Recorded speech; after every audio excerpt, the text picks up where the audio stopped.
ನಮಸ್ಕಾರ ವೀಕ್ಷಕರೇ, ಇವತ್ತಿನ ವಿಶೇಷ ಕಾರ್ಯಕ್ರಮಕ್ಕೆ ಸ್ವಾಗತ. ನೀರಿನ ಜೊತೆ ಅಥವಾ ಬೆಂಕಿಯ ಜೊತೆ ಚೆಲ್ಲಾಟವಾಡಿದರೆ ಏನಾದೀತು ಅಂತನ್ನುವಂಥದ್ದು. ಬಹುಶಃ ಇತ್ತೀಚಿನ ದಿನಗಳಲ್ಲಿ ನಮ್ಮ ಕರಾವಳಿ ಜಿಲ್ಲೆಗಳಲ್ಲಂತೂ ನೀರಿನ ರಭಸಕ್ಕೆ, ನೀರಿನ ಪ್ರವಾಹಕ್ಕೆ, ನದಿಯ ಪ್ರವಾಹದಡಿ ಅಥವಾ ಕಡಲಿನಲ್ಲಿ ಇಳಿದು ಸಾವಿಗೀಡಾಗುವಂಥ ಪ್ರಕರಣಗಳು ನಮಗೆ ಎದುರು ಕಾಣ್ತಾ ಇರುವಂಥದ್ದು. ಬಹಳ ಪ್ರಕರಣಗಳಲ್ಲಿ ಇಂತಹ ಸಾಹಸ ಮಾಡಲಿಕ್ಕೆ ಹೋಗುವವರು ಅಥವಾ ಏನಾದರೂ ಒಂದು ಗೆಳೆಯರ ಜೊತೆ ಮಜಾ ಮಾಡಲಿಕ್ಕೆ ಹೋಗುವವರು ಸಾವಿಗೀಡಾಗುವುದಂತೂ ಕೂಡ ನೋಡ್ತಾ ಇರ್ತೇವೆ. ಆದರೆ ಮಳೆಗಾಲದ ಸಂದರ್ಭ, ಬಹುಶಃ 20 ವರ್ಷಗಳ ನಂತರದಲ್ಲಿ ಈ ವರ್ಷದ ಏನು ಒಂದು ಭಾರಿ ಮಳೆ ಇದೆ, ಈ ಮಳೆ ಈ ಬಾರಿಯಂತೂ ಒಂದಷ್ಟು ರಾದ್ಧಾಂತಗಳನ್ನು ಸೃಷ್ಟಿ ಮಾಡಿದೆ. ಈಜಾಡಲಿಕ್ಕೆ ಹೋಗದೇ ಇರುವವರನ್ನು ಸಹ ರಸ್ತೆಯಲ್ಲಿ ನಡೆದಾಡಿಕೊಂಡು ಹೋಗ್ತಾ ಇರುವಂಥದ್ದು ಕೂಡ ಭರಪೂರ ನೆರೆ ಬಂದು ಕೊಚ್ಚಿಕೊಂಡು ಹೋಗಿರುವಂಥ ಘಟನೆಗಳು ಕೂಡ ನಡೆದಿರುವಂಥದ್ದು.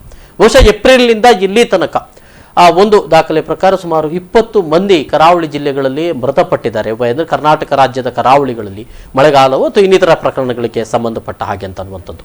ಸೊ ಇದೆಲ್ಲ ನೋಡುವಾಗ ನೀರಿನ ಜೊತೆ ಇಲ್ಲಿ ಬಹಳ ಚೆಲ್ಲಾಟವಾಡುವಂಥದ್ದು, ಸೆಲ್ಫಿ ತೆಗಿಲಿಕ್ಕೆ ಹೋಗುವಂಥದ್ದು, ಇಂಥ ಎಲ್ಲ ಪ್ರಕರಣಗಳು ಕಾಣಸಿಗುವಂಥದ್ದು. ಉದಾಹರಣೆಯಾಗಿ ಹೇಳುವುದಿದ್ರೆ ಬಹುಶಃ ಇಡೀ ಕರ್ನಾಟಕ ರಾಜ್ಯದಲ್ಲಿ ಒಂದು ಬೆಚ್ಚಿ ಬೀಳಿಸಿದಂಥ ಘಟನೆ ನಡೆದಿರುವಂಥದ್ದು. ಮಾಸ್ತಿಗುಡಿ ಅನ್ನುವಂಥ ಒಂದು ಸಿನಿಮಾ ನಡೆಯುವ ಸಂದರ್ಭದಲ್ಲಿ ಅವರಿಗೆ ನೋಡುವ ಫೈಟರ್ಗಳು ಆಗಿದ್ದಾರೆ, ಅವರಲ್ಲಿ ಈಜು ಕೂಡ ಅವರಿಗೆ ಸರಿಯಾಗಿ ಗೊತ್ತಿರಲಿಲ್ಲ ಅಂತ ಅನ್ನೋದು. ಹೆಲಿಕಾಪ್ಟರ್ನಿಂದ ಅವರು ನೇರವಾಗಿ ಬಹಳ ಮೀಟರ್ ಎತ್ತರದಿಂದ ಅವರು ಜಿಗಿದು ಅವರು ಆ ನಂತರದಲ್ಲಿ ಈಜಬೇಕು ಅಂತ ಅನ್ನುವಾಗ ಅವರು ನೇರ ನೀರಿನ ನಡುವೆ, ಅಂದರೆ ಕೆರೆಯ ಫುಲ್ಲು ನಡುವೆ ಅವರು ಇಳಿದಿದ್ದಾರೆ ಅಂತ ಅನ್ನೋದು. ಕೊನೆಗೆ ಈಜಲಿಕ್ಕೆ ಗೊತ್ತಿಲ್ಲದೆ ಸಾವನ್ನಪ್ಪಿರುವಂಥ ಘಟನೆ ಒಂದಾದರೆ, ಸಿನಿಮಾ ನಿರ್ದೇಶಕರೊಬ್ಬರು ಸಿನಿಮಾ ಮಾಡಲಿಕ್ಕಾಗಿ ಹತ್ತಿರದ ಬೆಳ್ತಂಗಡಿ ತಾಲೂಕಿನ ಎರ್ಮಾಯ್ ಫಾಲ್ಸ್ನಲ್ಲಿ ಕೈ ಕಾಲುಗಳಿಗೆ ಭಾರವಾಗದಂಥ ಒಂದಷ್ಟು ಇದನ್ನು ಕಟ್ಟಿಕೊಂಡು, ಕ್ಯಾಮ್ರಾವನ್ನು ಕಟ್ಟಿಕೊಂಡು ಅವ್ರು ನೀರಿಗೆ ಇಳಿತಾರೆ. ಅಲ್ಲಿಂದ ಅವರಿಗೆ ಎದ್ದೇಳಲಿಕ್ಕೆ ಸಾಧ್ಯ ಆಗೋದಿಲ್ಲ. ಇಂತಹ ಘಟನೆಯಿಂದ ಸಾವಿಗೀಡಾಗಿರುವಂಥ ಘಟನೆ.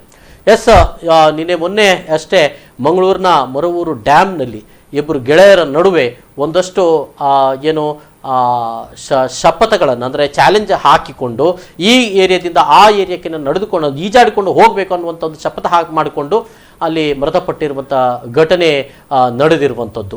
ಸೊ ಅದೇ ರೀತಿಯಲ್ಲಿ ನಾವು ಯೂಟ್ಯೂಬ್ ಅಥವಾ ನೀವು ಜಾಲತಾಣಗಳಿಗೆ ಹೋಗಿ ನೋಡಿದರೆ ಅಲ್ಲೂ ಕೂಡ ಸೆಲ್ಫಿ ತೆಗಿಲಿಕ್ಕಾಗಿ ಜಲಪಾತಗಳ ಮೇಲೆ ಹೋಗಿ ಫಾಲ್ಸ್ ಮೇಲೆ ನಿಂತು ಅಲ್ಲಿ ಜಾರಿ ಬಿದ್ದಿರುವಂಥ ಘಟನೆಗಳು ಬಹುಶಃ ಇಂಥ ಭರಪೂರ ದೃಶ್ಯಗಳು ನಮಗೆ ಕಾಣ್ತಾ ಇರ್ತದೆ. ಇದು ಏನನ್ನು ಸೂಚಿಸ್ತದೆ ಅಂತ ಅನ್ನುವಂಥದ್ದು ಒಂದು. ಇನ್ನೊಂದೆಡೆಯಲ್ಲಿ ನಾವು ಏನು ಈ ನೆರೆ ಬರುವಂಥ ಸಂದರ್ಭದಲ್ಲಿ ಮಕ್ಕಳು ಅಥವಾ ಸಣ್ಣ ಯುವಕರು ಕೊಚ್ಚಿಕೊಂಡು ಹೋಗ್ತಾರೆ ಅನ್ನುವಂಥದ್ದು. ಕೆಲವೊಮ್ಮೆ ಇಂಥ ಪ್ರಕರಣಗಳಲ್ಲಿ ಕಡಲಿಗೆ ಇಳಿಯುವಂಥ ಸಂದರ್ಭದಲ್ಲೂ ಕೂಡ ಈಜು ಬರುತ್ತಿದ್ರೂ ಕೂಡ ಅವರು ಸಾವಿಗೀಡಾಗ್ತಾರೆ. ಯಾಕೆ ಅನ್ನುವಂಥ ಪ್ರಶ್ನೆ. ಇಂಥ ಅವಘಡ ನಡೆಯುವಾಗ ಈಜಲಿಕ್ಕೆ ಸಾಧ್ಯ ಆಗದೆ ಅವರು ಸಾವನ್ನಪ್ಪುವುದು ಯಾಕೆ ಅಂತ ಅನ್ನುವಂಥದ್ದು ಒಂದು. ಇನ್ನೊಂದು, ಇಂಥ ಪ್ರಕರಣಗಳು ಇನ್ನು ಮುಂದೆ ಬಾರದೇ ಇದ್ದೀತೆ ಅಂತ, ಅಂದರೆ ಇದು ಮಾಮೂಲಿ ಆಗಿಬಿಟ್ಟಿದೆ. ನೆರೆ ಪ್ರಕರಣಗಳು, ನೆರೆ ಬಂದಾಗ ಇದ್ದಕ್ಕಿದ್ದಾಗೆ ನೆರೆ ಬರುವಂಥದ್ದು, ಮಕ್ಕಳು ಸೇತುವೆ ಮೇಲೆ ಹೋಗ್ತಾ ಇದ್ದಾಗ ಜಾರಿ ಬಿದ್ದು ಅವರು ಈಜಲಿಕ್ಕೆ ಆಗದೆ ಈಜು ಗೊತ್ತಿರುವುದಿಲ್ಲ, ಅವರು ಸಾವಿಗೀಡಂಥ ಘಟನೆ. ಹಾಗಿದ್ರೆ ಗ್ರಾಮೀಣ ಭಾಗಗಳಲ್ಲಿಯೂ ಕೂಡ ನಮ್ಮ ಮಕ್ಕಳಿಂದ ಸಣ್ಣ ಪ್ರಾಯದಿಂದಲೇ ಮಕ್ಕಳಿಗೆ ಈಜು ಕಲಿಸಬೇಕಾದಂಥ ಅನಿವಾರ್ಯವಾದಂಥ ಪರಿಸ್ಥಿತಿ ಇದೆಯಾ ಅಂತ ಅನ್ನುವಂಥದ್ದು ಮತ್ತೊಂದು ನಮ್ಮ ಮುಂದೆ ಬರುವಂಥ ಪ್ರಶ್ನೆಗಳು. ಎಲ್ಲ ಇದರಲ್ಲೂ ಕೂಡ ನೀರಿನ ಜೊತೆ ಚೆಲ್ಲಾಟ ಆಡ್ತಾ ಇರುವಂಥ ಪ್ರಕರಣ ನಮ್ಮ ಮುಂದೆ ಬಂದು ನಿಲ್ಲುವಂಥದ್ದು. ಇದಕ್ಕೆ ಸಾವಿಗೀಡಾಗಿರೋ ಸಂಖ್ಯೆ ಕೂಡ ಜಾಸ್ತಿ ಆಗ್ತಾ ಇರುವಂಥದ್ದು. ಜೊತೆಗೆ ಕಡಲಿಗೆ ಇಳಿಯುವಂಥ ಪ್ರಕರಣಗಳಿಗೆ ಸಂಬಂಧಪಟ್ಟ ಹಾಗೆ ಹಲವಾರು ಮಂದಿಯನ್ನು ಜೀವರಕ್ಷಕ ಪಡೆಗಳು ರಕ್ಷಿಸಿರುವಂಥ ಘಟನೆಗಳು ನೇಪಥ್ಯಕ್ಕೆ ಸೇರ್ತದೆ. ಅದು ಯಾರಿಗೆ ಗೊತ್ತಿಲ್ಲದೆ ಹೋಗ್ತದೆ ಅಂತ ಅನ್ನುವಂಥದ್ದು. ಈ ಸಂದರ್ಭದಲ್ಲಿ ಇದನ್ನು ಚರ್ಚೆ ಮಾಡಲಿಕ್ಕಾಗಿ ನಾನು ಇಬ್ಬರು ನಮ್ಮ ಜೊತೆಗಿದ್ದಾರೆ. ಒಬ್ಬರು ಆನಂದ್ ಅಮೀನ್ ಅವರು, ಹಿರಿಯ ಈಜು ತರಬೇತುಗಾರ, ಅವರ ನಿರೀಕ್ಷೆ ಮಾಡ್ತಾ ಇದ್ದೇನೆ. ಅವರು ಬಂದರೆ ಅವ್ರ ಜೊತೆಗೆ ನಮ್ಮ ಜೊತೆಗೆ ಪಣಂಬೂರು ಬೀಚ್ನ CEO ಯತೀಶ್ ಬೈಕಂಪಾಡಿ ಅವರಿದ್ದಾರೆ. ಅವ್ರ ಜೊತೆಗೂ ನಾನು ಚರ್ಚೆ ಮಾಡಬೇಕು. ಯತೀಶ್ ಬೈಕಂಪಾಡಿ ಅವರೇ, ಕಾರ್ಯಕ್ರಮಕ್ಕೆ ಸ್ವಾಗತ ಸರ್. ಬಹುಶಃ ಎಲ್ಲ ಒಟ್ಟು ನಾನು ಘಟನೆ ನಿಮ್ಮ ಮುಂದೆ ಇಟ್ಟಿದ್ದೇನೆ.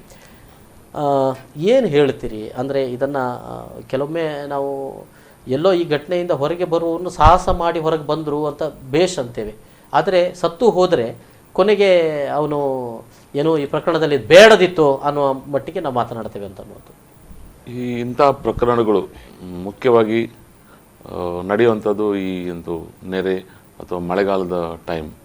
ಮತ್ತು ಇದರಲ್ಲಿ ಎರಡು ವಿಧ ಇದೆ. ಒಂದು, ಯುವಕರು ಅಥವಾ ಶಾಲಾ ಮಕ್ಕಳು ದೊಡ್ಡದಾದ ಮೇಲೆ ಅವ್ರಿಗೆ ಫೇವರೇಟ್ ಪಿಕ್ನಿಕ್ ಸ್ಪಾಟ್ ಅಂತ ಹೇಳಿದ್ರೆ ನೀರಿರೋ ಜಾಗಗಳು, ಯಾವುದೇ ಫಾಲ್ಸ್ ಇರಲಿ, ದೊಡ್ಡ ಸರೋವರ ಇರಲಿ ಅಥವಾ ನದಿ ಇರಲಿ ಸಮುದ್ರ ಇರಲಿ, ಇಲ್ಲಿ ಅವರು ರೆಗ್ಯುಲರ್ ಆಗಿ ಒಂದು ಡೆಸ್ಟಿನೇಷನ್ ಪಾಯಿಂಟ್ ಆಗಿರ್ತದೆ. ಎಸ್, ಅದೊಂದು ವಿಚಾರ.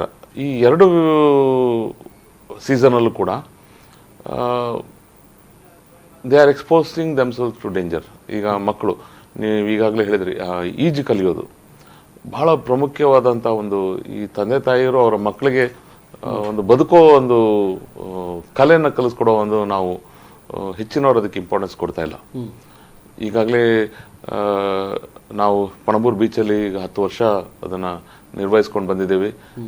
ನಮ್ಮ ಲೈಫ್ ಗಾರ್ಡ್ಸು 298 ಜನರನ್ನ ಜೀವ ಉಳಿಸಿದ್ದೇವೆ. ಮತ್ತು ಸಾಯೋವರ ಸಂಖ್ಯೆ ಆದಷ್ಟು ಕಮ್ಮಿ ಆಗಿದೆ ಒಂದು 7 ವರ್ಷ ಮಧ್ಯದಲ್ಲಿ. ಸರ್, ಇಲ್ಲೇ ಕೇಳಬೇಕೀಗ, ಅಂದರೆ ನಮಗೆಲ್ಲೋ ಸಾವಿಗೀಡಾದ ನಂತರದಲ್ಲಿ ಗೊತ್ತಾಗ್ತದೆ ಎಲ್ಲೋ ಅಲ್ಲಿ ಕಡಲಿಗೆ ಇಳಿದು ಸಾವನ್ನಪ್ಪಿದ್ರಂತೆ ಅಂತೇಳಿ. ಆದರೆ ನಾನು ಅದನ್ನೇ ಹೇಳಿರುವಂಥದ್ದು, ಈಜು ರಕ್ಷಕ ಪಡೆ ರಕ್ಷಣೆ ಮಾಡುವವರದ್ದು ಯಾರಿಗೂ ನಮ್ಗೆ ಗೊತ್ತಾಗೋದಿಲ್ಲ. ನೀವು ರಕ್ಷಣೆ ಮಾಡಿದ್ದು ನ್ಯೂಸ್ ಆಗ್ತದೆ, ಅಷ್ಟೊಂದು ಇಂಪಾರ್ಟೆಂಟ್. ಜನರು ಅದನ್ನ ಜಾಸ್ತಿ ಗಮನ ಕೊಡೋದಿಲ್ಲ. ಯಾವುದೇ ತಂದೆ ತಾಯಿ ಕೂಡ ಮಕ್ಕಳು ಮನೆಯಿಂದ ಹೊರಗೆ ಹೋದಾಗ, ಅವ್ರು ಪಿಕ್ನಿಕ್ ಹೋಗ್ತಾರೆ ಅಥವಾ ಮಂಗಳೂರಿಗೆ ಬರ್ತೀವಿ, ಕರಾವಳಿ ಪ್ರದೇಶಕ್ಕೆ ಬರ್ತೀವಿ ಅಂದಾಗ ತಂದೆ ತಾಯಿ ಖಂಡಿತವಾಗಿ ಹೇಳಿರ್ತಾರೆ ನೀರಿಗೆ ಇಳಿಬೇಡ ಅಂತೇಳಿ. ಇವರು ಅಲ್ಲಿ ಹೇಳಿರ್ತಾರೆ ನೀರಿಗೆ ಇಳಿಯೋದಿಲ್ಲ ಅಂತೇಳಿ. ಆದ್ರೂ ಕೂಡ ಇಲ್ಲಿ ಬಂದು ಅವ್ರದ್ದು ಮೊದಲೇ ಪ್ರೀ ಡಿಟರ್ಮಿಂಡ್ ಇಳಿತಾರೆ. ಅವಘಡಕ್ಕೆ ತುತ್ತಾಗೋದ್ರ ಬಚಾವ್ ಮಾಡಿರ್ತೀವಿ. ಆದ್ರೆ ಬಚಾವ್ ಮಾಡಿದ ನಂತರ ಇಷ್ಟು ಜನ ಬಚಾವಾಗಿ ಹೋಗಿದ್ದಾರೆ. ನಾವು ಅಫ್ಕೋರ್ಸ್ ಇಷ್ಟು ಜನ ಬಚಾವ್ ಮಾಡಿದೀವಿ, ನಮ್ಗೆ ಪ್ರಶಸ್ತಿ ಕೊಡಿ, ಅದು ಆ ಟ್ರ್ಯಾಕ್ ಅಲ್ಲಿಲ್ಲ. ನಮ್ಮ ಕರ್ತವ್ಯ ನಾವು ಮಾಡ್ತಾ ಇದೀವಿ. ಆದ್ರೆ ಬಚಾವ್ ಆದವರು ಒಂದು ದಿವಸ ನಂತರ ಇನ್ನೊಬ್ಬಂದು ಅವನು ಸೆಲೆಬ್ರೇಷನ್, ಅಂದ್ರೆ ಅವನು ಬಚಾವಾಗಿದ್ದಾನೆ ಅಂತ ಒಂದು ಸೆಲೆಬ್ರೇಷನ್ ಆದ್ರೂ ಬೇಕಲ್ಲ. ಬಂದು ನಮ್ಮ ಲೈಫ್ ಗಾರ್ಡ್ಸ್ ಹತ್ರ ಮಾತಾಡಿಸಿ ಒಂದು ಅವನದೊಂದು ಏನಂತಾರೆ ಜನ್ಮ ಅನ್ನೋದನ್ನ ಅದನ್ನ ಮಾಡಿಲ್ಲ. ಅಫ್ಕೋರ್ಸ್ ಯಾವ ಲೈಫ್ ಗಾರ್ಡ್ ಅದನ್ನ ಎಕ್ಸ್ಪೆಕ್ಟ್ ಮಾಡಲಿಲ್ಲ. ಆದ್ರೆ ಒಂದು ತಾಯಿ ಅವರ ಮಕ್ಕಳ, ನೀವು ಹೇಳುವಂತ ಸುಮಾರು 94 ಜೀವಗಳನ್ನು ಉಳಿಸಿದೆ. 294 ಇದು ಒಂದು ವರ್ಷದಲ್ಲಿ ಯಾವುದೇ ಅಲ್ಲ, 10 ವರ್ಷದಲ್ಲಿ. 10 ವರ್ಷದಲ್ಲಿ. ಹಾಗಾಗಿ ಜನರಾಗಿ ನಾನು ಇದು ಯಾವ್ದು ಬ್ಯಾಕ್ ಗ್ರೌಂಡ್ ಹೇಳೋದಂದ್ರೆ, ಯಾವುದೇ ಯೂತ್ ಫೋರ್ಸ್ ಅಥವಾ ಯಾರ ಮಕ್ಳಿರ್ಲಿ ಮನೆಯಿಂದ ಹೊರಬೇಕಾದ್ರೆ ತಂದೆ ತಾಯಿ ನೀರ್ ಹತ್ರ ಹೋಗ್ಬೇಡ ಅಂತ ಹೇಳ್ತಾರೆ. ನ್ಯಾಚುರಲ್ ಆಗಿ ನಾವು ಮಕ್ಕಳು ಅದಲ್ಲ, ಅದು 4-5 ಜನ ಸೇರಿದ ಕೂಡಲೇ ಅವ್ರದ್ದು ಆಟಿಟ್ಯೂಡೇ ಬೇರೆ ಆಗ್ತದೆ. ಹಾಗಾಗಿ ಒಂದು ಮಳೆಗಾಲದಲ್ಲಿ ನಾವು ಸಮುದ್ರ ಪಕ್ಕದಲ್ಲಿ ಯಾರನ್ನೂ ಎಂಟರ್ ಆಗ್ಲಿಕ್ಕೆ ಬಿಡೋದಿಲ್ಲ. ಕಾಮನ್ ಕ್ವಶನ್ಗಳು, ಇಲ್ಲಿ ಬಿಡೋದಿಲ್ಲಲ್ಲ, ಇನ್ನೊಂದು ಬೀಚಲ್ಲಿ ಏನು ಇಲ್ಲಿ ಬಿಡ್ಲಿಲ್ಲ ಅಂದ್ರೆ, ಮೊದಲು ತಣ್ಣೀರ್ ಬಾವಿಗೆ ಹೋಗಿ ನೀರಲ್ಲಿ ಆಟ ಆಡ್ತಿದ್ರು, ಅಲ್ಲಿ ಸತ್ತದಿದೆ. ಈಗ ಅಫ್ಕೋರ್ಸ್ ತಣ್ಣೀರ್ ಬಾವಿಲಿ ಅಲ್ಲೂ ಕೂಡ ಇಂಥ ವ್ಯವಸ್ಥೆ ಇರೋದ್ರಿಂದ ಅದು ಆದಷ್ಟು ನಿಲ್ಲಾಗಿದೆ ಅಂತ ಹೇಳ್ಬೋದು. ಇದು ವ್ಯವಸ್ಥೆಗಿಂತ ಮುಂಚಿದ್ ನಾನು ಹೇಳುದು, ಪಣಂಬೂರಲ್ಲಿ ಮೊದಲು ಶುರು ಆಗಿದ್ದು. ಇಲ್ಲಿ ಯಾರನ್ನು ಬಿಡ್ತಿರ್ಲಿಲ್ಲ. ಇಲ್ಲಿ ಹೋಗಿ ಬೇರೆ ಯಾರನ್ನ ಲೋಕಲ್ ಕೇಳ್ತಾರೆ ಬೇರೆ ಯಾವ್ದು ಬೀಚ್ ಇದೆಯಾ ಅಂತ. ಇಲ್ಲಿ ಯಾರು ಬಿಡ್ತಾ ಇಲ್ಲ. ಹೋಗಿ ಇನ್ನೊಂದು ಬೀಚಲ್ಲಿ ಹೋಗಿ ಕಡಲಿಗೆ ಇಳಿಬೇಕು ಅಂತ. ಯಾಕಂದ್ರೆ ಯಾವ್ದೋ ನದಿಯಲ್ಲಿ ತೊರೆಯಲ್ಲಿ ಅವರು ಈಜ್ ಕಲ್ತಿರ್ತಾರೆ. ಸಮುದ್ರದ ಪ್ಯಾಟರ್ನೇ ಬೇರೆ. ಈಜ್ ಕಲ್ತವ್ರಿಗೆ ಆಕ್ಚುಲಿ ಸಮುದ್ರದಲ್ಲಿ ಕೂಡ ಸುಲಭ ಇದೆ, ಆದ್ರೆ ಸಮುದ್ರನ ಅರ್ಥ ಮಾಡ್ಕೊಳ್ಳೋದು ಅಗತ್ಯ ಇದೆ. ಸಮುದ್ರದಲ್ಲಿ ರಿಪ್ ಕರೆಂಟ್ ಅಂತ ಒಳ ಸೆಳೆತಗಳು ಇರ್ತದೆ. ಅದನ್ನ ಹೇಗೆ ತಪ್ಪಿಸ್ಕೊಳ್ಳೋದು, ಅದರೊಟ್ಟಿಗೆ ಹೇಗೆ ಈಜಾಡ್ಕೊಂಡು ಅದರಿಂದ ಹೊರಗೆ ಬರೋದು, ಅದು ಅವರು ಗೊತ್ತಿರೋದಿಲ್ಲ. ಮತ್ತೆ ಅಲ್ಲಿರೋ ಲೈಫ್ ಗಾರ್ಡ್ಸ್ ಮಾತು ಕೇಳಿದ್ರೆ ಖಂಡಿತವಾಗ್ಲೂ ಇಂಥ ಅವಘಡಗಳು ಆಗೋದಿಲ್ಲ. ಬಟ್ ಇಂಥ ಡೇಂಜರ್ಗಳನ್ನ ನಾವು ಅವಾಯ್ಡ್ ಮಾಡೋದು ಭಾರಿ ಅವೇರ್ನೆಸ್ ಇಂದ ಮಾತ್ರ ಸಾಧ್ಯ. ಈಗಾಗಲೇ ಹೇಳಿದೆ, ಎಲ್ಲ ಮಕ್ಕಳು ಶಾಲೆಯ ದಿನಗಳಿಂದ ಮಕ್ಕಳಿಗೆ ಈಜನ್ನು ಕಲಿಸುವಂತ ಒಂದು ಅಭಿಯಾನನೇ ಆಗ್ಬೇಕು. ಈಗ ಕೇರಳ ಸರ್ಕಾರ ಸ್ವಿಮ್ ಅಂಡ್ ಸರ್ವೈವ್ ಅಂತ, ಇದು ಆಕ್ಚುಲಿ ನಾವು ಇಲ್ಲಿ ಪ್ಲಾನ್ ಮಾಡಿದಂತ ಪ್ರೋಗ್ರಾಮ್. ದಕ್ಷಿಣ ಕನ್ನಡ ಜಿಲ್ಲೆಯಲ್ಲಿ ಸ್ವಿಮ್ ಅಂಡ್ ಸರ್ವೈವ್ ಪ್ರತಿ ಒಂದು ವಾರ್ಡ್ ಅಲ್ಲಿ, ಎಸ್ಪೆಷಲಿ ಮಂಗಳೂರು, ನಾವು ಒಂದು ಜಾಗನ ಮಾಡಿ ತೋರಿಸ್ಬೋದು. ಮಂಗಳೂರಿನ ಪ್ರತಿ ಶಾಲೆಯ ಮಕ್ಕಳಿಗೆ ಈಜು ಕಲಿಯುವಂತ ಒಂದು ವ್ಯವಸ್ಥೆ ಇಲ್ಲಿದ್ರೆ, ಯಾಕಂದ್ರೆ ಇಲ್ಲಿ ಮಂಗಳ ಸ್ಟೇಡಿಯಂ ಒಂದು ಪೂಲ್ ಮತ್ತೆ ಪ್ರೈವೇಟ್ ಪೂಲ್ಗಳಿದೆ. ಓಕೆ, ಒಬ್ರು ಕರೆಯಲ್ಲಿ ಇದ್ದಾರೆ. ಹಲೋ ಹಲೋ ಸರ್, ನಮಸ್ಕಾರ. ನಮಸ್ತೆ ಸರ್, ನಾನು ವಿಶ್ವ ಸುಳದಿಂದ ಮಾತಾಡ್ತಿದ್ದೇನೆ. ಹೇಳಿ ಸರ್, ಮಾತಾಡಿ. ತಮ್ಮ ಅಂದ್ರೆ ತಾವು ಬಹುಶಃ ನಾವೇನ್ ಚರ್ಚೆ ಮಾಡ್ತಿದ್ದೇವೆ ಅಂತ ತಮ್ಗೆ ಗೊತ್ತಾಗಿರುವಂತ ನಾನು ಅಂದ್ಕೊಂಡಿದ್ದೇನೆ. ಏನ್ ಹೇಳ್ತೀರಾ? ನೋಡಿ, ಈ ಮಕ್ಕಳೀಗ ಇದ್ ಮಾಡ್ತಾ ಇದಾರಲ್ಲ, ಪ್ರೊಫೆಷನಲ್ ಈಗ ಫಾರಿನ್ ಅವರೆಲ್ಲ ಮಾಡ್ತಾರೆ. ಸೊ ಅದಕ್ಕೆ ಅವರು ಪ್ರಿಯರ್ ಇದರೆಲ್ಲ ಪ್ರಿಪರೇಷನ್ ಮಾಡ್ತಾರೆ. ಮತ್ತೆ ಅದಕ್ಕೆ ಪಕ್ಕ ಅವರು ಸ್ವಿಮ್ಮಿಂಗ್ ಅನ್ನು ಕಲ್ತಿರ್ತಾರೆ. ಸಾಧಾರಣ ದಿನಕ್ಕೊಂದು 4 ಗಂಟೆ 5 ಗಂಟೆ ಸ್ವಿಮ್ಮಿಂಗ್ ಮಾಡುವವರು ಮತ್ತೆ ಒಳ್ಳೆ ಜಂಪರ್ಗಳು ಅಂತ ಕೆಲಸವನ್ನು ಮಾಡ್ತಾರೆ. ಇದು ಮಕ್ಕಳಿಗೆ ಮಾಡೋದು ಈ ಬೆಟ್ಟಿಂಗ್ ಕಟ್ಟಿ ಅಥವಾ ಏನೋ ಒಂದು ಮಕ್ಕಳಾಟಿಕೆಯಲ್ಲಿ ಮಾಡ್ತಾ ಇರೋದು. ಇದು ಬರ ಮರ ಎಲ್ಲ ಮಕ್ಕಳಲ್ಲಿ ಇರುವಂತ ಒಂದು ಮರೂರು ಜೊತೆಗೆ ಪಾಣೆಮಂಗಳೂರು ಸೇತುವೆಯಿಂದ ಜಿಗಿದಿರುವಂತ ಘಟನೆಗೂ ಕೂಡ ಸಂಬಂಧಪಟ್ಟಾಗಿ ಹೇಳ್ತಾ ಇದ್ದೀರಿ. ಇದಕ್ಕೆ ಪೂರ್ವವಾಗಿ ನಾನು ಹೇಳುದೇನಂದ್ರೆ ಸ್ವಿಮ್ ಅಂಡ್ ಸರ್ವೈವ್ ಅಂತ ಒಂದು ಪ್ರೋಗ್ರಾಮ್ ಇದೆ. ಓಕೆ. ಕೇರಳದಲ್ಲಿ ಈಗಾಗಲೇ ಅದು ಒಳ್ಳೆ ರೀತಿಯಿಂದ ನಡೀತಾ ಇದೆ. ನಮ್ಮ ಯತೀಶ್ ಅಣ್ಣರವರ ಅದೊಂದು ಎಂತ ಹೇಳ್ತಾರೆ ಬ್ರೈನ್ ಚೈಲ್ಡ್ ಅದು. ಇದು ಅರುಣ್ ಅಂತ ಒಬ್ರು ಬಾಸ್ಕೆಟ್ಬಾಲ್ ಪ್ಲೇಯರ್ ಇದ್ದಾರೆ, ಆಲ್ ಇದರಲ್ಲಿ ಕೇರಳದಲ್ಲಿ ಮಾಡ್ತಾ ಇದ್ದಾರೆ. ಚಿಕ್ಕ ಪೂಲ್, ಒಂದು ಪ್ಲಾಸ್ಟಿಕ್ ಪೂಲ್, ಅದು 20 ಮೀಟರ್ ಬೈ 15 ಮೀಟರ್ಸ್ ಇದು. ಎಲ್ಲಾ ಸ್ಕೂಲ್ಗಳಲ್ಲಿ ಹೋಗಿ ಮಕ್ಕಳಿಗೆ 3 ತಿಂಗಳು 4 ತಿಂಗಳು ಕಲಿಸ್ತಾರೆ. ಮಕ್ಕಳಿಗೆ ಸ್ವಿಮ್ಮಿಂಗ್ ಕಲಿಸ್ತಾರೆ ಅಂದ್ರೆ ಪ್ರಾಪರ್ ಆಗಿ. ಸೊ ಈಗ ಅದು ಗವರ್ಮೆಂಟ್ ನ ಸಪೋರ್ಟ್ ಇಂದಾಗಿ ಎಲ್ಲಾ ಇದರಲ್ಲಿ ಕಂಪಲ್ಸರಿ ಆಗಿಬಿಟ್ಟಿದೆ ಕೇರಳದಲ್ಲಿ ಮಕ್ಕಳು ಸ್ವಿಮ್ಮಿಂಗ್ ಅನ್ನು ಕಲಿಯುವಂತದ್ದು. ಇದು ಈ ಸ್ವಿಮ್ಮಿಂಗ್ ಅಂದ್ರೆ ವರ್ಲ್ಡ್ ಅಲ್ಲಿ ಹೇಗೆ ಅಂದ್ರೆ ಅದೊಂದು ಮನುಷ್ಯನೊಂದು ನ್ಯಾಚುರಲ್ ಇದು. ಈ ಕೆಲವರೆಲ್ಲ ಸ್ವಿಮ್ಮಿಂಗ್ ನಾವು ನೋಡ್ತೀವಿ ಇಲ್ಲಿ ಈ ಮಂಗಳೂರಲ್ಲಿ ಒಂದು ಸ್ವಿಮ್ಮಿಂಗ್ ಪೂಲ್ ಮಂಗಳ ಪೂಲರ್ ಇರುವುದು, ಮತ್ತೊಂದಲ್ಲಿ ನಮ್ಮ ಫಿಶರೀಸ್ ಕಾಲೇಜಲ್ಲಿ ಒಂದು ಚಿಕ್ಕ ಪೂಲ್ ಇದೆ. ಅದು ಬಿಟ್ರೆ ಇಲ್ಲಿ ಸಾರ್ವಜನಿಕ ಪೂಲ್ ಅಂದ್ರೆ ಯಾವ್ದಿಲ್ಲ.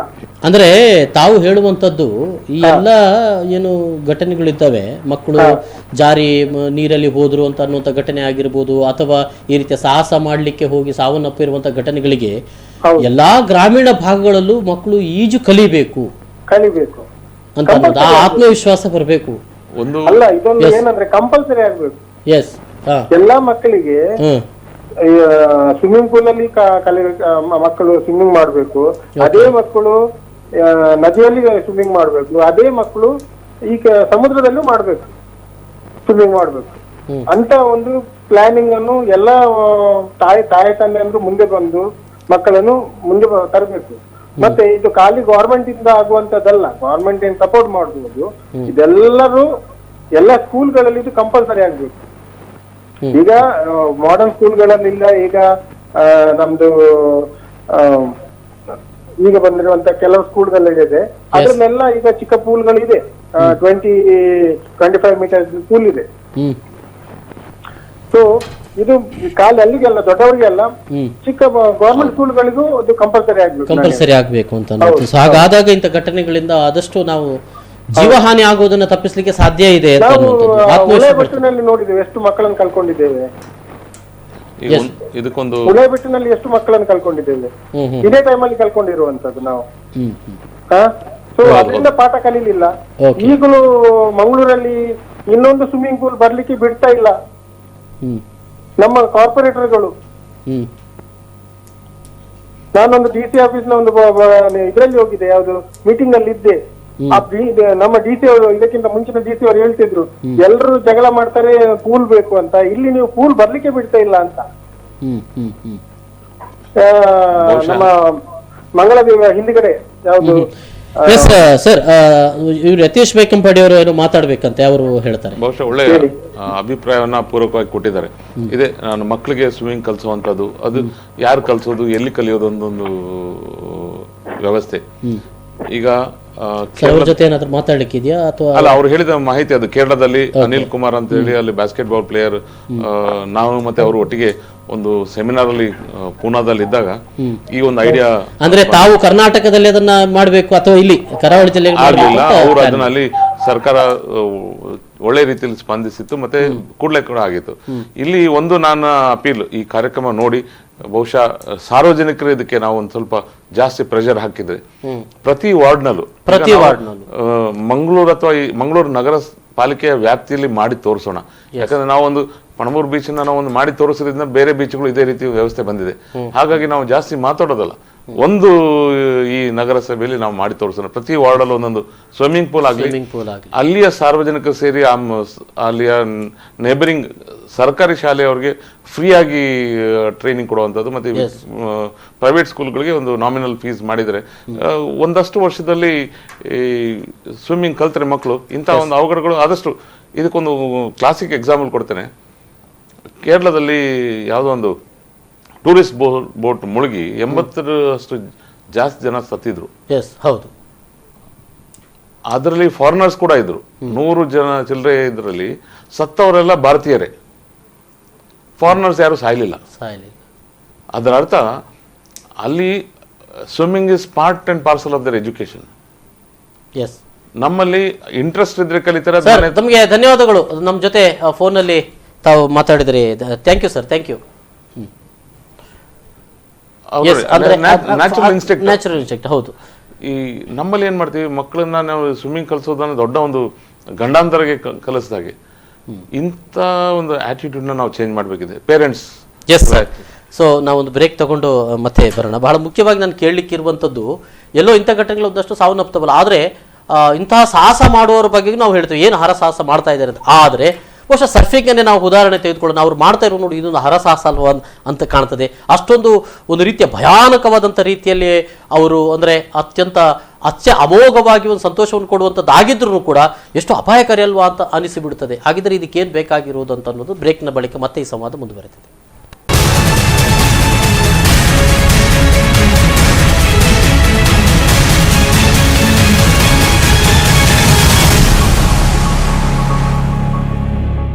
ಮತ್ತೊಮ್ಮೆ ಸ್ವಾಗತ ವೀಕ್ಷಕರೇ. ನೀರಿನ ಜೊತೆ ಚೆಲ್ಲಾಟ ಬಹುಶಃ ಇತ್ತೀಚಿನ ದಿನಗಳಲ್ಲಿ ಮಳೆ ಆರಂಭಗೊಳ್ಳುವ ಮೊದಲಿನಿಂದ ಆರಂಭಿಸಿ ಹಲವಾರು ಕಡೆಗಳಲ್ಲಿ ನೀರಿನ ಜೊತೆ ಚೆಲ್ಲಾಟ ಆಡಿಕೊಂಡು ಒಂದಷ್ಟು ಜೀವಹಾನಿಗಳಾದದ್ದನ್ನು ನೋಡ್ತಾ ಇದ್ದೇವೆ. ನಿನ್ನೆ ಮೊನ್ನೆಯಷ್ಟೇ ಕೆಲವೊಂದು ಘಟನೆಗಳು ನಮ್ಮ ಕಣ್ಣ ಎದುರಿಗೆ ಬಂದು ನಿಂತಿದೆ. ಕೆಲವೊಮ್ಮೆ ಯುವಕರು ಜೊತೆ ಸೇರಿ ಒಂದಷ್ಟು ಮೋಜು ಮಜಾ ಮಾಡಲಿಕ್ಕಾಗಿ ಹೋಗಿ ಪ್ರಾಣ ಕಳ್ಕೊಳ್ಳುವಂಥದ್ದನ್ನು ಕೂಡ ನಾವು ನೋಡ್ತಾ ಇರ್ತೇವೆ. ಸೊ ಇಂಥ ಸಂದರ್ಭದಲ್ಲಿ ಬೇಕಾಗಿರೋದು ಏನು ಅಂತ ಅನ್ನುವಂಥದ್ದು. ಓಕೆ, ಈಗ ಯತೀಶ್ ಬೈಕಂಪಡೆ ನಮ್ಮ ಜೊತೆಗಿದ್ದಾರೆ. ಸರ್ ಒಬ್ರು ಕರೆಯಲ್ಲಿದ್ದಾರೆ. ನಮಸ್ಕಾರ. ನಮಸ್ಕಾರ. ಯಾರು? ಪ್ರವೀಣ್ ಅವರ? ಹೌದು. ಎಲ್ಲಿಂದ ಮಾತಾಡ್ತಿದ್ರಿ ಪ್ರವೀಣ್ ಅವರೇ? ಸೋಮೇಶ್ವರ. ಹೇಳಿ ಪ್ರವೀಣ್ ಅವರೇ. ಹಲೋ. ನಮಸ್ತೆ. ನಮಸ್ತೆ. ನಮಸ್ತೆ ಪ್ರವೀಣ್. ನಮಸ್ತೆ. ಸೋಮೇಶ್ವರದಲ್ಲಿ ಬಹಳ ಆಕ್ಟಿವ್ ಆಗಿದ್ದಾರೆ ಅವರು. ಎಸ್ ಪ್ರವೀಣ್, ಈಗ ನೀರಿನ ಜೊತೆ ಒಂದು ರೀತಿಯ ಚೆಲ್ಲಾಟ ಆಡ್ತಾ ಇರುವಂಥದ್ದು. ಕೆಲವು ಸಂದರ್ಭಗಳಲ್ಲಿ ಚೆಲ್ಲಾಟ ಅನ್ನೋದು ನಮಗೆ ವಿನೋದ ನೀಡಿದರೆ ಅದನ್ನ ನಾವು ಅಷ್ಟೇ ಕರಗತ ಮಾಡಿಕೊಂಡಿದ್ರೆ ಸರಿ, ಎಲ್ರಿಗೆ ಅದು ಇನ್ನೊಬ್ಬರಿಗೆ ಮನೋರಂಜನೆ ನೀಡಲಿಕ್ಕೆ ಸಾಧ್ಯ ಆಗ್ತದೆ ಅನ್ನುವಂಥದ್ದು. ಆದರೆ ಅದು ಯಾವುದೇ ರೀತಿಯ ಅದನ್ನು ಕರಗತ ಮಾಡಿಕೊಳ್ಳದೆ ಹೋದರೆ ಈಜ್ಲಿಕ್ಕೂ ಗೊತ್ತಿಲ್ಲದೆ ಇಳಿಯುವಂಥವರು ಪ್ರಾಣ ಕಳ್ಕೊಳ್ಳುವಂಥ ಪರಿಸ್ಥಿತಿಗೆ ಬರ್ತಾರೆ. ಬಹುಶಃ ತಾವು ಸೋಮೇಶ್ವರದಲ್ಲಿ ಬಹಳ ಒಂದಷ್ಟು ಜನರ ಜೀವ ರಕ್ಷಣೆಗೆ ಕೂಡ ಕಾರಣರಾದವರು ಅಂತ ಅನ್ನುವಂಥದ್ದು. ಏನು ಹೇಳಲಿಕ್ಕೆ ಬಯಸ್ತೀರಿ ಈ ಸಂದರ್ಭದಲ್ಲಿ? ಸರ್, ಏನಂದ್ರೆ ಯಾವ್ದೆಲ್ಲ ವಿದ್ಯೆ ಕಲಿಲಿಕ್ಕೆ ಆಗ್ತದೆ ಅದೆಲ್ಲ ಕಲಿಬೇಕು ಲೈಫ್ ಅಲ್ಲಿ. ಗಾಡಿ ಬಿಡಿದಾಗ್ಲಿ ಯಾವ್ದು ಅದಂದ್ರೆ ಒಂದಲ್ಲ ಒಂದು ದಿವಸ ನಮಗೆ ಉಪಯೋಗಕ್ಕೆ ಬರ್ತದೆ. ಈಗ ಏನಂದ್ರೆ ಮಕ್ಕಳು ನೀರಲ್ಲಿ ಆಟ ಆಡುವಾಗ ಮನೆಯವರಾಗ್ಲಿ ಇವನ್ ಸಿಸ್ಟಮ್ ಆಗ್ಲಿ ಅವರನ್ನು ಎದುರಿಸಿ ಮೇಲೆ ಕರೀತಾರೆ. ಈಗ ನಾವು ಮಳೆಗಾಲದ ಟೈಮಲ್ಲಿ ಈಗ ನಮ್ಮ ಮಂಗಳೂರಲ್ಲಿ ತಕೊಳ್ಳಿ, ಮಳೆಗಾಲ ಬಂದ ಕೂಡಲೇ ಎಲ್ಲಿ ನದಿ ಇರ್ತದೆ ಎಲ್ಲಿ ತೋಡು ಇರ್ತದೆ ಹೇಳಿಕ್ಕಾಗುದಿಲ್ಲ, ರಸ್ತೆ ಗೊತ್ತಾಗುದಿಲ್ಲ. ಅಂತ ಸಿಚುವೇಶನ್ ಅಲ್ಲಿ ಈಜಿ ಕಲ್ತಿದ್ರೆ ಎಷ್ಟು ಉಪಯೋಗ ಆಗಿರ್ತದೆ. ಈಗ ಗೊತ್ತಿಲ್ಲದ ನೀರಲ್ಲಿ ಬಿದ್ದು ಪ್ರಾಣ ಹೋಗೋದಕ್ಕಿಂತ ಗೊತ್ತಿದ್ದು ನಾವು ಪ್ರಯತ್ನ ಪಟ್ಟು ಪ್ರಾಣ ಇದ್ದಿರ್ತದೆ, ಅಟ್ಲೀಸ್ಟ್ ಟ್ರೈ ಮಾಡಿದ್ದಾರೆ ಅಂತ ಇರ್ತಾರೆ. ಪ್ರವೀಣ್, ಏನ್ ಗೊತ್ತಾ, ಈಗ ಒಂದು ಪ್ರಶ್ನೆ, ನನಗೆ ಈಜು ಗೊತ್ತಿದೆ ಆದ್ರೂ ಇಂಥ ಸಂದರ್ಭಗಳಲ್ಲಿ ಪ್ರಾಣ ಕಳ್ಕೊಳ್ಳುವಂತ ಪರಿಸ್ಥಿತಿ ಬರ್ತದಲ್ಲ ಅಂತ, ಕಳ್ಕೊಳ್ಳುವಂತ ಪರಿಸ್ಥಿತಿ ಬರ್ತದೆ. ಪ್ರಾಣ ಯಾವ್ದು ಒಮ್ಮೆ ಹುಟ್ಟಿದ ಮೇಲೆ ಒಂದು ದಿವಸ ಸಾಯ್ಲೇಬೇಕು. ಅದೀಗ ನೀವು ನೀರಲ್ಲಿ ಬಿದ್ದೆ ಸಾಯ್ಬೇಕಂತಿಲ್ಲ, ಹೌದಲ್ಲ? ಹೌದು. ಎನಿ ಟೈಮ್ ನೀವು ಕೂತಂಡಲ್ಲಿ ಸಾಯ್ತಾರೆ, ಹಾಗೆ ನಾವು ಕೂತೊಳ್ದಿರ್ಲಿಕ್ಕೆ ಆಗ್ತದ? ಹಾಗೆ ಅಲ್ಲ, ನನ್ನ ಪ್ರಶ್ನೆ ಏನಂದ್ರೆ, ಈಜು ಗೊತ್ತಿದ್ದರೂ ಕಡಲ್ನಲ್ಲಿ ಈಜಲಿಕ್ಕೆ ಇಳಿತಾರೆ. ಕಡಲಲ್ಲಿ ಈಜಲಿಕ್ಕೆ ಸಾಧ್ಯ ಆಗದೇ ಇರುವಂತದ್ದು ಅಂದ್ರೆ ಕಡಲಲ್ಲಿ ಬೇರೆ ರೀತಿಯ ಈಜನ ಕಲಿಬೇಕು ಅವರು ಅಂತ. ನನ್ನ ಪ್ರಕಾರ ಹೇಳಿದ್ರೆ ನಾನು ಕೆರೆ ಮತ್ತು ಸಮುದ್ರದಲ್ಲೇ ಕಲ್ತೀನಿ ಈಜಲಿಕ್ಕೆ, ಯಾವ್ದು ಸ್ಟೇಡಿಯಂ ಹೋಗಿ ಕಲ್ತವನಲ್ಲ. ಓಕೆ. ನಮ್ಮ ಸೌಂದರ್ಯ ಕಡಲಲ್ಲೇ ಕಲ್ತವ ನಾವು, ಸಮುದ್ರದಲ್ಲಿ ನಾವು ಮತ್ತೆ ನಮ್ಮ ಫ್ರೆಂಡ್ಸ್ ನವರು. ಮತ್ತೆ ಪ್ರವೀಣ್, ನಮ್ಮ ದೇವರ ದಯೆಯಲ್ಲಿ ಅಂತ ಆಗ್ಲಿಲ್ಲ. ಪ್ರವೀಣ್, ಒಂದು ಬಹುಶಃ ಹಿಂದೆ ನೀರಲ್ಲಿ ಆಟ ಆಡಬೇಕಾದ್ರೆ ಒಂದಿಬ್ರಲ್ಲ ಒಂದು ರಜದಲ್ಲಿ ಒಂದಷ್ಟು ಜನ ಒಟ್ಟು ಸೇರಿ ಹಿರಿಯರು ಕಿರಿಯರು ಗೊತ್ತಿದ್ದವರು ಕಲಿಯೋರು ಒಟ್ಟಿಗೆ ಸೇರಿ ಆಟ ಆಡುವಂಥದ್ದು ಪ್ರಮೇಯ ಇತ್ತು ಯಾವುದು ರಜಾ ದಿನಗಳಲ್ಲಿ. ಈಗ ಅಂಥದ್ದೊಂದು ಸಾಮೂಹಿಕವಾಗಿ ಹೋಗಿ ಕಲಿಯುವಂಥದ್ದು ಅಥವಾ ಕಲಿಸುವಂಥದ್ದು ಪೇಷನ್ಸ್ ಅಂದ್ರೆ ಈಗಿನವ್ರಿಗೆ. ರವೀನವರ ಟೈಮ್ ಮತ್ತೆ ನಾವು ಹಿಂದೆ ಎಲ್ಲ ಇದ್ದಾಗ ಅದು ಒಂದು ಗುಂಪಿನಲ್ಲಿ ಹೋಗಿ ಆಟ ಆಡ್ತಾ ಇದ್ವಿ. ಅಲ್ಲ ಏನು ಗೊತ್ತಾ ಸರ್, ಈಗ ನನಗೆ ಬೇಕಾಗಿರುವಂಥದ್ದು ಕಡಲ್ನಲ್ಲಿ ಈಜಲಿಕ್ಕೆ ಸಾಧ್ಯ ಆಗದೇ ಇರೋದಕ್ಕೆ ಕಾರಣಗಳೇನು ಅಂತ. ಅಲ್ಲ, ಕಡಲ್ನಲ್ಲಿ ಈಜಲಿಕ್ಕೆ ಸಾಧ್ಯ ಇಲ್ಲ ಅಂತ ಪ್ರಶ್ನೆ ಇಲ್ಲ. ಆ ಕಡಲು ಬೇರೆ, ಅದು ಕೆರೆ ಬೇರೆ. ಹೌದು, ಎಸ್. ಕಡಲಲ್ಲಿ ಹತ್ತದಲ್ಲಿ ವೇವ್ಸ್ಗಳನ್ನ ನಿರಂತರವಾಗಿ ಬರ್ತಾ ಇರ್ತದೆ. ಬೇರೆ ಬೇರೆ ಟೈಡ್ಗಳಲ್ಲಿ ಅದರ ಫೋರ್ಸ್ ಬೇರೆ ಇರ್ತದೆ. ವೇವ್ಸ್ಗಳಿಂದ ತೊಂದರೆ ಆಗೋದಿಲ್ಲ. ವೇವ್ಸ್ಗಳು ಯಾವಾಗಲೂ ನಮ್ಮ ಜನರನ್ನ ಕಡಲಿಂದ ಹೊರಗೆ ಹಾಕ್ತದೆ ವಿನಃ ಈ ಕೆಲವೊಮ್ಮೆ ಮೀಡಿಯಾದಲ್ಲಿ ಏನಾಗ್ತದೆ, ಯಾರೋ ಒಂದು ನೀರಿನಲ್ಲಿ ಸತ್ತಿದ್ರೆ ಅದೊಂದು ಸ್ಟ್ಯಾಂಡರ್ಡ್ ಒಂದು ಸ್ಟೇಟ್ಮೆಂಟ್ ಕೊಡ್ತಾರೆ, ಕಡಲ ಹತ್ರ ಇದ್ದ ದೊಡ್ಡ ಅಲೆ ಬಂದು ಅವನನ್ನು ಕೊಚ್ಕೊಂಡೋಯ್ತು ಅಂತ. ದೊಡ್ಡ ಅಲೆ ಅನ್ನೋ ಕಾನ್ಸೆಪ್ಟ್ ಇಲ್ಲ ಇಲ್ಲಿ. ಅಲೆಗಳು ಬಂದ್ರೆ ಜನರನ್ನು ಕೊಚ್ಕೊಂಡು ಹೋಗೋದಿಲ್ಲ, ಅದನ್ನ ಜನರನ್ನ ಅಥವಾ ಕಸ ಏನಿದ್ರು ನೆಲದ ಮೇಲೆ ಎಸೆಯುವಂಥದ್ದು. ಎಲ್ಲಿ ಅಲೆಗಳು ಇರೋದಿಲ್ವೋ ಅಲ್ಲಿ ಡೇಂಜರ್ ಇರ್ತದೆ. ಎಲ್ಲಿ ಕಡಲು ಶಾಂತವಾಗಿರ್ತದೋ ಅಲ್ಲಿ ಬಹಳ ಡೇಂಜರ್ ಇರ್ತದೆ. ಹಾಗಾದ್ರೆ ಈ ಎಲ್ಲ ಕೆಲವೊಮ್ಮೆ ಸಾವು ನೋವುಗಳಾಗುವಂತದ್ದು ಕಡಲಿನಲ್ಲಿ ಅದು ಅಲ್ಲಿ ರಿಪ್ ಕರೆಂಟ್ಗಳು ಇರ್ತದೆ. ರಿಪ್ ಕರೆಂಟ್ ಅಂದ್ರೆ ಒಳಗಿನ ಒಂದು ಸೆಳೆತ ಇರ್ತದೆ, ಅದು ಹೆದರ್ಕೊಂಡ್ಬಿಡ್ತಾರೆ ಇವರು. ಓಕೆ, ನಾನು ಒಂದು ಪ್ರಶ್ನೆ ಕೇಳುವಂಥದ್ದು ಇಲ್ಲೀಗ ಏನು ಹೇಳ್ತೀರಿ? ಇಲ್ಲಿ ನೀವೀಗ ಒಂದು ದೃಶ್ಯವನ್ನು ನೋಡ್ತಾ ಇದ್ದೀರಿ. ಪಾಂಡೆಮಂಗಳೂರಿನ ಒಂದು ಸೇತುವೆಯಿಂದ ಸುಮಾರು 17ರಿಂದ 18 ಅಡಿ ಎತ್ತರದಿಂದ ಅಲ್ಲಿನ ಯುವಕರುಗಳು ಧುಮುಕ್ತಾರೆ. ಎಲ್ಲರೂ ಈಜಿಕೊಂಡು ಬದಿಗೆ ಬರ್ತಾರೆ. ಸುಮಾರು 18 ಮೀಟರ್ ಎತ್ತರದಿಂದ ಜಿಗಿತಾರೆ ಅನ್ನುವಂಥದ್ದು ಬಹಳ ಹರಸಾಹಸ ಆಗಿ ನಮ್ಗೆ ಕಾಣ್ತದೆ. ಒಂದು, ಯಾಕಂದರೆ ಅಷ್ಟು ಎತ್ತರದಿಂದ ಜಿಗಿಯುವಂಥದ್ದು ಒಂದು. ಇನ್ನು ಅದಕ್ಕೆ ಇಳಿದು ಅದರಿಂದ ಅವರು ಈಜಿಕೊಂಡು ಮತ್ತೆ ಪಾರಾಗಿ ಬರ್ತಾರೆ. ನದಿ ರಭಸದಿಂದ ಹರಿತಾ ಇದೆ, ಬಹಳ ವೇಗವಾಗಿ ಹರಿತಾ ಇದೆ. ಒಂದೆಡೆಯಲ್ಲಿ ನಾವು ಮಕ್ಕಳು ಅಥವಾ ಅವರು ಇವರು ನೀರಿನಲ್ಲಿ ಕೊಚ್ಚಿಕೊಂಡು ಹೋಗಿದ್ದಾರೆ ಅಂತ ಹೇಳ್ತೇವೆ, ಮತ್ತೊಂದು ಕಡೆಯಲ್ಲಿ ಇಂಥ ಹರಸಾಹಸವನ್ನು ಮಾಡ್ತಾರೆ. ಪುಣ್ಯವಶಾತ್ ಏನು ಆಗಲಿಲ್ಲ ಅನ್ನೋದು ಬೇರೆ ಪ್ರಶ್ನೆ. ಸೊ ಏನು ಹೇಳ್ತೀರಿ? ಇನ್ನೊಂದು ನಾನು ಅಲ್ಲಿ ನೋಡಿದ್ದೀನಿ, ಅದು ಅಜಾಗರೂಕತೆ ಮತ್ತೆ ನೇಚರ್ ಬಗ್ಗೆ ಒಂದು ಇರುವಂತಹದ್ದು ಒಂದು ನಮ್ಮ ಆರೋಗ್ಯನ್ಸ್ ಅಂತ ಇರುತ್ತೆ. ಆರೋಗ್ಯನ್ಸ್ ಏನು ಹೇಳ್ತೀರಿ ನೀವು? ಒಂಥರ ಹಠವಾದಿ, ಹಠಧೋರಣೆ, ಅಂದ್ರೆ ಒಂದು ಹೀರೋಯಿಸಮ್. ಒಂದು ಹೀರೋ ಆದೆ ಅಂತ ಒಂದು ಅವ್ರ ಎಗೋನ ಸ್ಯಾಟಿಸ್ಫೈ ಮಾಡುವಂಥದ್ದು. ಒಂದು ಅಲ್ಲಿ ನೋಡಿದೆ ಎಲ್ಲ ಪ್ಯಾಂಟ್ ಹಾಕೊಂಡು ಇರ್ತಾ ಇದ್ದಾರೆ. ಅದು ದ ಫಸ್ಟ್ ಎನಿಮಿ. ಈ ಪ್ಯಾಂಟ್ ಅಥವಾ ಜೀನ್ಸ್ಗಳ ಹಾಕೊಂಡು ನೀರಿಗೆ ಇಳಿಯೋದು, ಅದು ನಮ್ಮ ಕೈ ಕಾಲನ್ನ ನಾವೇ ಕಟ್ಟಿ ಹಾಕಿದಾಗೆ.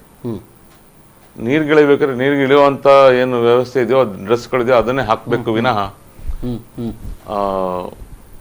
ಈ ಪ್ಯಾಂಟ್ ಹಾಕೊಂಡು. ಈಗ ನಾವು ಬಹಳಷ್ಟು ಜನ ನೋಡ್ತೀವಿ, ಒಂದು ಕಾಲೇಜಿದ್ದು ಟೀಮ್ ಬಂದಾಗ ಹುಡುಗಿರು ಒಟ್ಟಿಗಿದ್ದಾಗ ಕೆಲವರು ಹೀರೋ ಆಗ್ಲಿಕ್ಕೆ ಹೋಗ್ತಾರೆ ಅವ್ರ ಎದುರುಗಡೆ. ಬೇಡ ಬೇಡ ಹೇಳಿದ್ರೆ ಅವ್ರದ್ದು ಹಠ ಜಾಸ್ತಿ. ಈಗ ಅದಕ್ಕೊಬ್ಬ ಸರಿಯಾಗಿ ಇನ್ನೊಬ್ಬ ಚಾಲೆಂಜ್ ಹಾಕೋನು. ಅಂದ್ರೆ ಇಲ್ಲಿ ಆಲ್ರೆಡಿ ಒಬ್ಬ ಕ್ಯಾಮರಾ ಇಟ್ಕೊಂಡು ನಿಂತಿದ್ದಾನೆ. ಆ ಕ್ಯಾಮರಾದಲ್ಲಿ ಬಂದಂತ ದೃಶ್ಯಗಳನ್ನ ಇವರು ಸಾಮಾಜಿಕ ಜಾಲತಾಣದಲ್ಲಿ ಹಾಕಿ ನೋಡಿ ನಾವು ಇಂಥ ಸಾಹಸವನ್ನು ಮಾಡಿದ್ದೇವೆ ಅಂತ ಹೇಳಿಕೊಳ್ಳಿಕ್ಕೂ ಹೊರಟಿದ್ದಾರೆ. ಸೊ ಇದೆಲ್ಲವನ್ನ ಒಂದು ಏನು ಈ ಒಂದು ಸೋಷಿಯಲ್ ಮೀಡಿಯಾದಲ್ಲಿ ಹಾಕುವಂತ ಒಂದು ಹೀರೋಯಿಸಂ ತೋರಿಸಲಿಕ್ಕಾಗಿ ಇದನ್ನು ಈ ರೀತಿಯಾಗಿ ಒಂದು ಜೀವ ಬಲಿ ಆಯ್ತು. ಸಿಂಪಲ್. ಆಗಲಿಲ್ಲ. ಆದ್ರೆ ಹೌದು, ಇನ್ನೊಂದೇನಂದ್ರೆ ಇಂಥ ಸಂದರ್ಭಗಳಲ್ಲಿ ಒಂದು ಈಗ ನಮ್ಮ ಜನರೇಷನ್ ಈ ಒಂದು ಬೇರೆನೆ 80s ಹಿಂದೆ ಹುಟ್ಟಿದವರು ಅಥವಾ 70s ಹಿಂದೆ ಹುಟ್ಟಿದವರು ಎರಡೂ ನೋಡಿದ್ದೇವೆ. ಈ ಕಂಪ್ಯೂಟರೈಸೇಷನ್, ಮೊಬೈಲ್ ಅಥವಾ ವಾಟ್ಸಪ್, ಸೋಷಿಯಲ್ ಮೀಡಿಯಾ ಆಗೋದು ಹಿಂದಿನ ಬದುಕನ್ನು ನೋಡಿದ್ದೇವೆ, ಅದ್ರ ನಂತರ ಬದುಕನ್ನು ನೋಡಿದ್ದೇವೆ. ಅದೊಂದು ಬೆಂಕಿ ಇದ್ದಾಗೆ.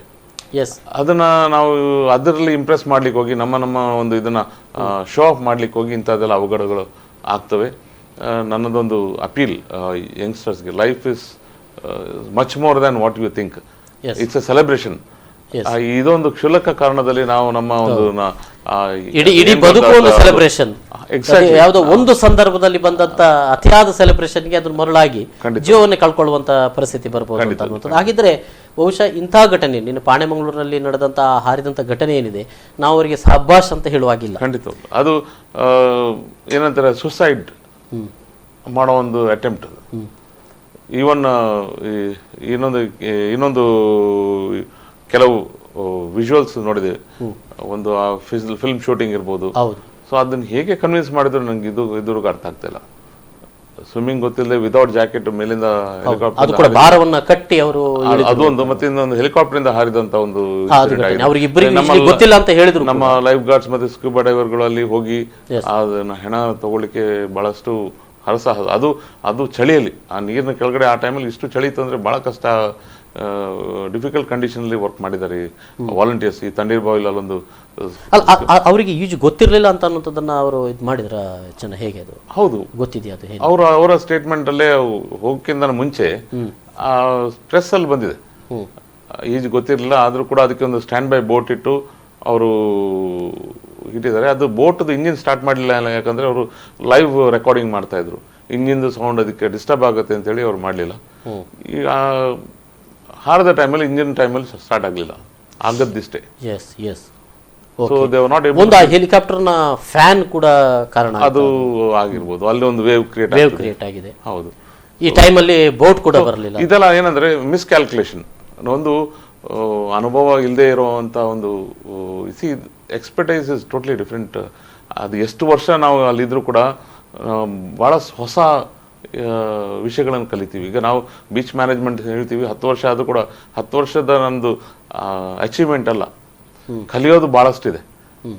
ಇಷ್ಟು ಕಲ್ತದ್ದು ಖಂಡಿತ. ಇದನ್ನ ನಾವು ಬೇರೆಯವ್ರಿಗೆ ಕೂಡ ಅದರ ಮಾಹಿತಿನ ಕೊಟ್ಟಿದ್ದೇವೆ, ಅದರ ವ್ಯವಸ್ಥೆ ಮಾಡ್ತಾ ಇದ್ದಾರೆ. ಆದ್ರೂ ಕೂಡ ಪ್ರತಿಯೊಂದು ದಿನನೂ ಹೊಸ ದಿನ. ಈ ಸಮುದ್ರದ ಒಂದು ವೇವ್ಸ್, ಇತ್ತೀಚೆಗೆ ಒಂದು ದೊಡ್ಡ ಥಂಡರ್ಸ್ಟಾರ್ಮ್ ಅಂದ್ರೆ ಫಾರಿನ್ US ಅಲ್ಲಿ ನೋಡುವಂತದ್ದು ಸುಂಟರ್ ಗಾಳಿ ನೀರಿನಲ್ಲಿ ಬಂದದ್ದು ನೋಡಿದ್ವಿ. ಅದೆಲ್ಲ ಫಸ್ಟ್ ಟೈಮ್ ನಾವು ನೋಡಿದ್ವಿ. ಇಲ್ಲಿ ಅಂತದ್ದೊಂದು ವಿಜುವಲ್ಸೇ ನೋಡಿಲ್ಲ.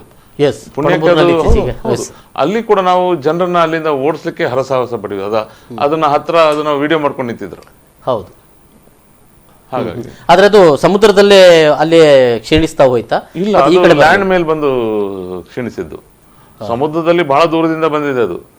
ಅದೇ ವಿಡಿಯೋನ ಯಾರೋ ನಮ್ಮ ಲೈಟ್ ಹೌಸ್ ಅಲ್ಲಿ ಒಂದು ದೊಡ್ಡ ಬ್ಯಾರೀಸ್ ಅಪಾರ್ಟ್ಮೆಂಟ್ ಇಂದ ತೆಗೆದವರು ಕೂಡ ಇದ್ದಾರೆ. ಅದು ಮೋಡದ ಮೇಲಿಂದ ಕೂಡ ಅದರದ್ದು ವಿಜುವಲ್ಸ್ ಸಿಕ್ಕಿದೆ. ಸೊ ಇಂಥದ್ದು ಪ್ರಮೇಯಗಳು ನಾವು ಈ ಕರಾವಳಿಯಲ್ಲಿ ನೋಡ್ಲೇ ಇಲ್ಲ. ಹಿಂದೆ ಒಂದು ಮೂಡುಬಿದ್ರೆ ಸ್ವರಾಜ್ಯ ಮೈದಾನದಲ್ಲಿ ಒಂದು ಚಿಕ್ಕದೊಂದು ಸುಂಟರ್ ಗಾಳಿ, ಒಂದು ಕ್ರಿಕೆಟ್ ಆಡೋ ವೇಳೆ ನೋಡಿದೀವಿ. ಈಗ ಈ ಟೈಪ್ದು ನೋಡಿಲ್ಲ. ಹಾಗಾಗಿ ನಾವು ನೇಚರ್ನ ಪ್ರಿಡಿಕ್ಟ್ ಮಾಡ್ಲಿಕ್ಕೆ ಆಗೋದಿಲ್ಲ. ಕರೆಕ್ಟ್.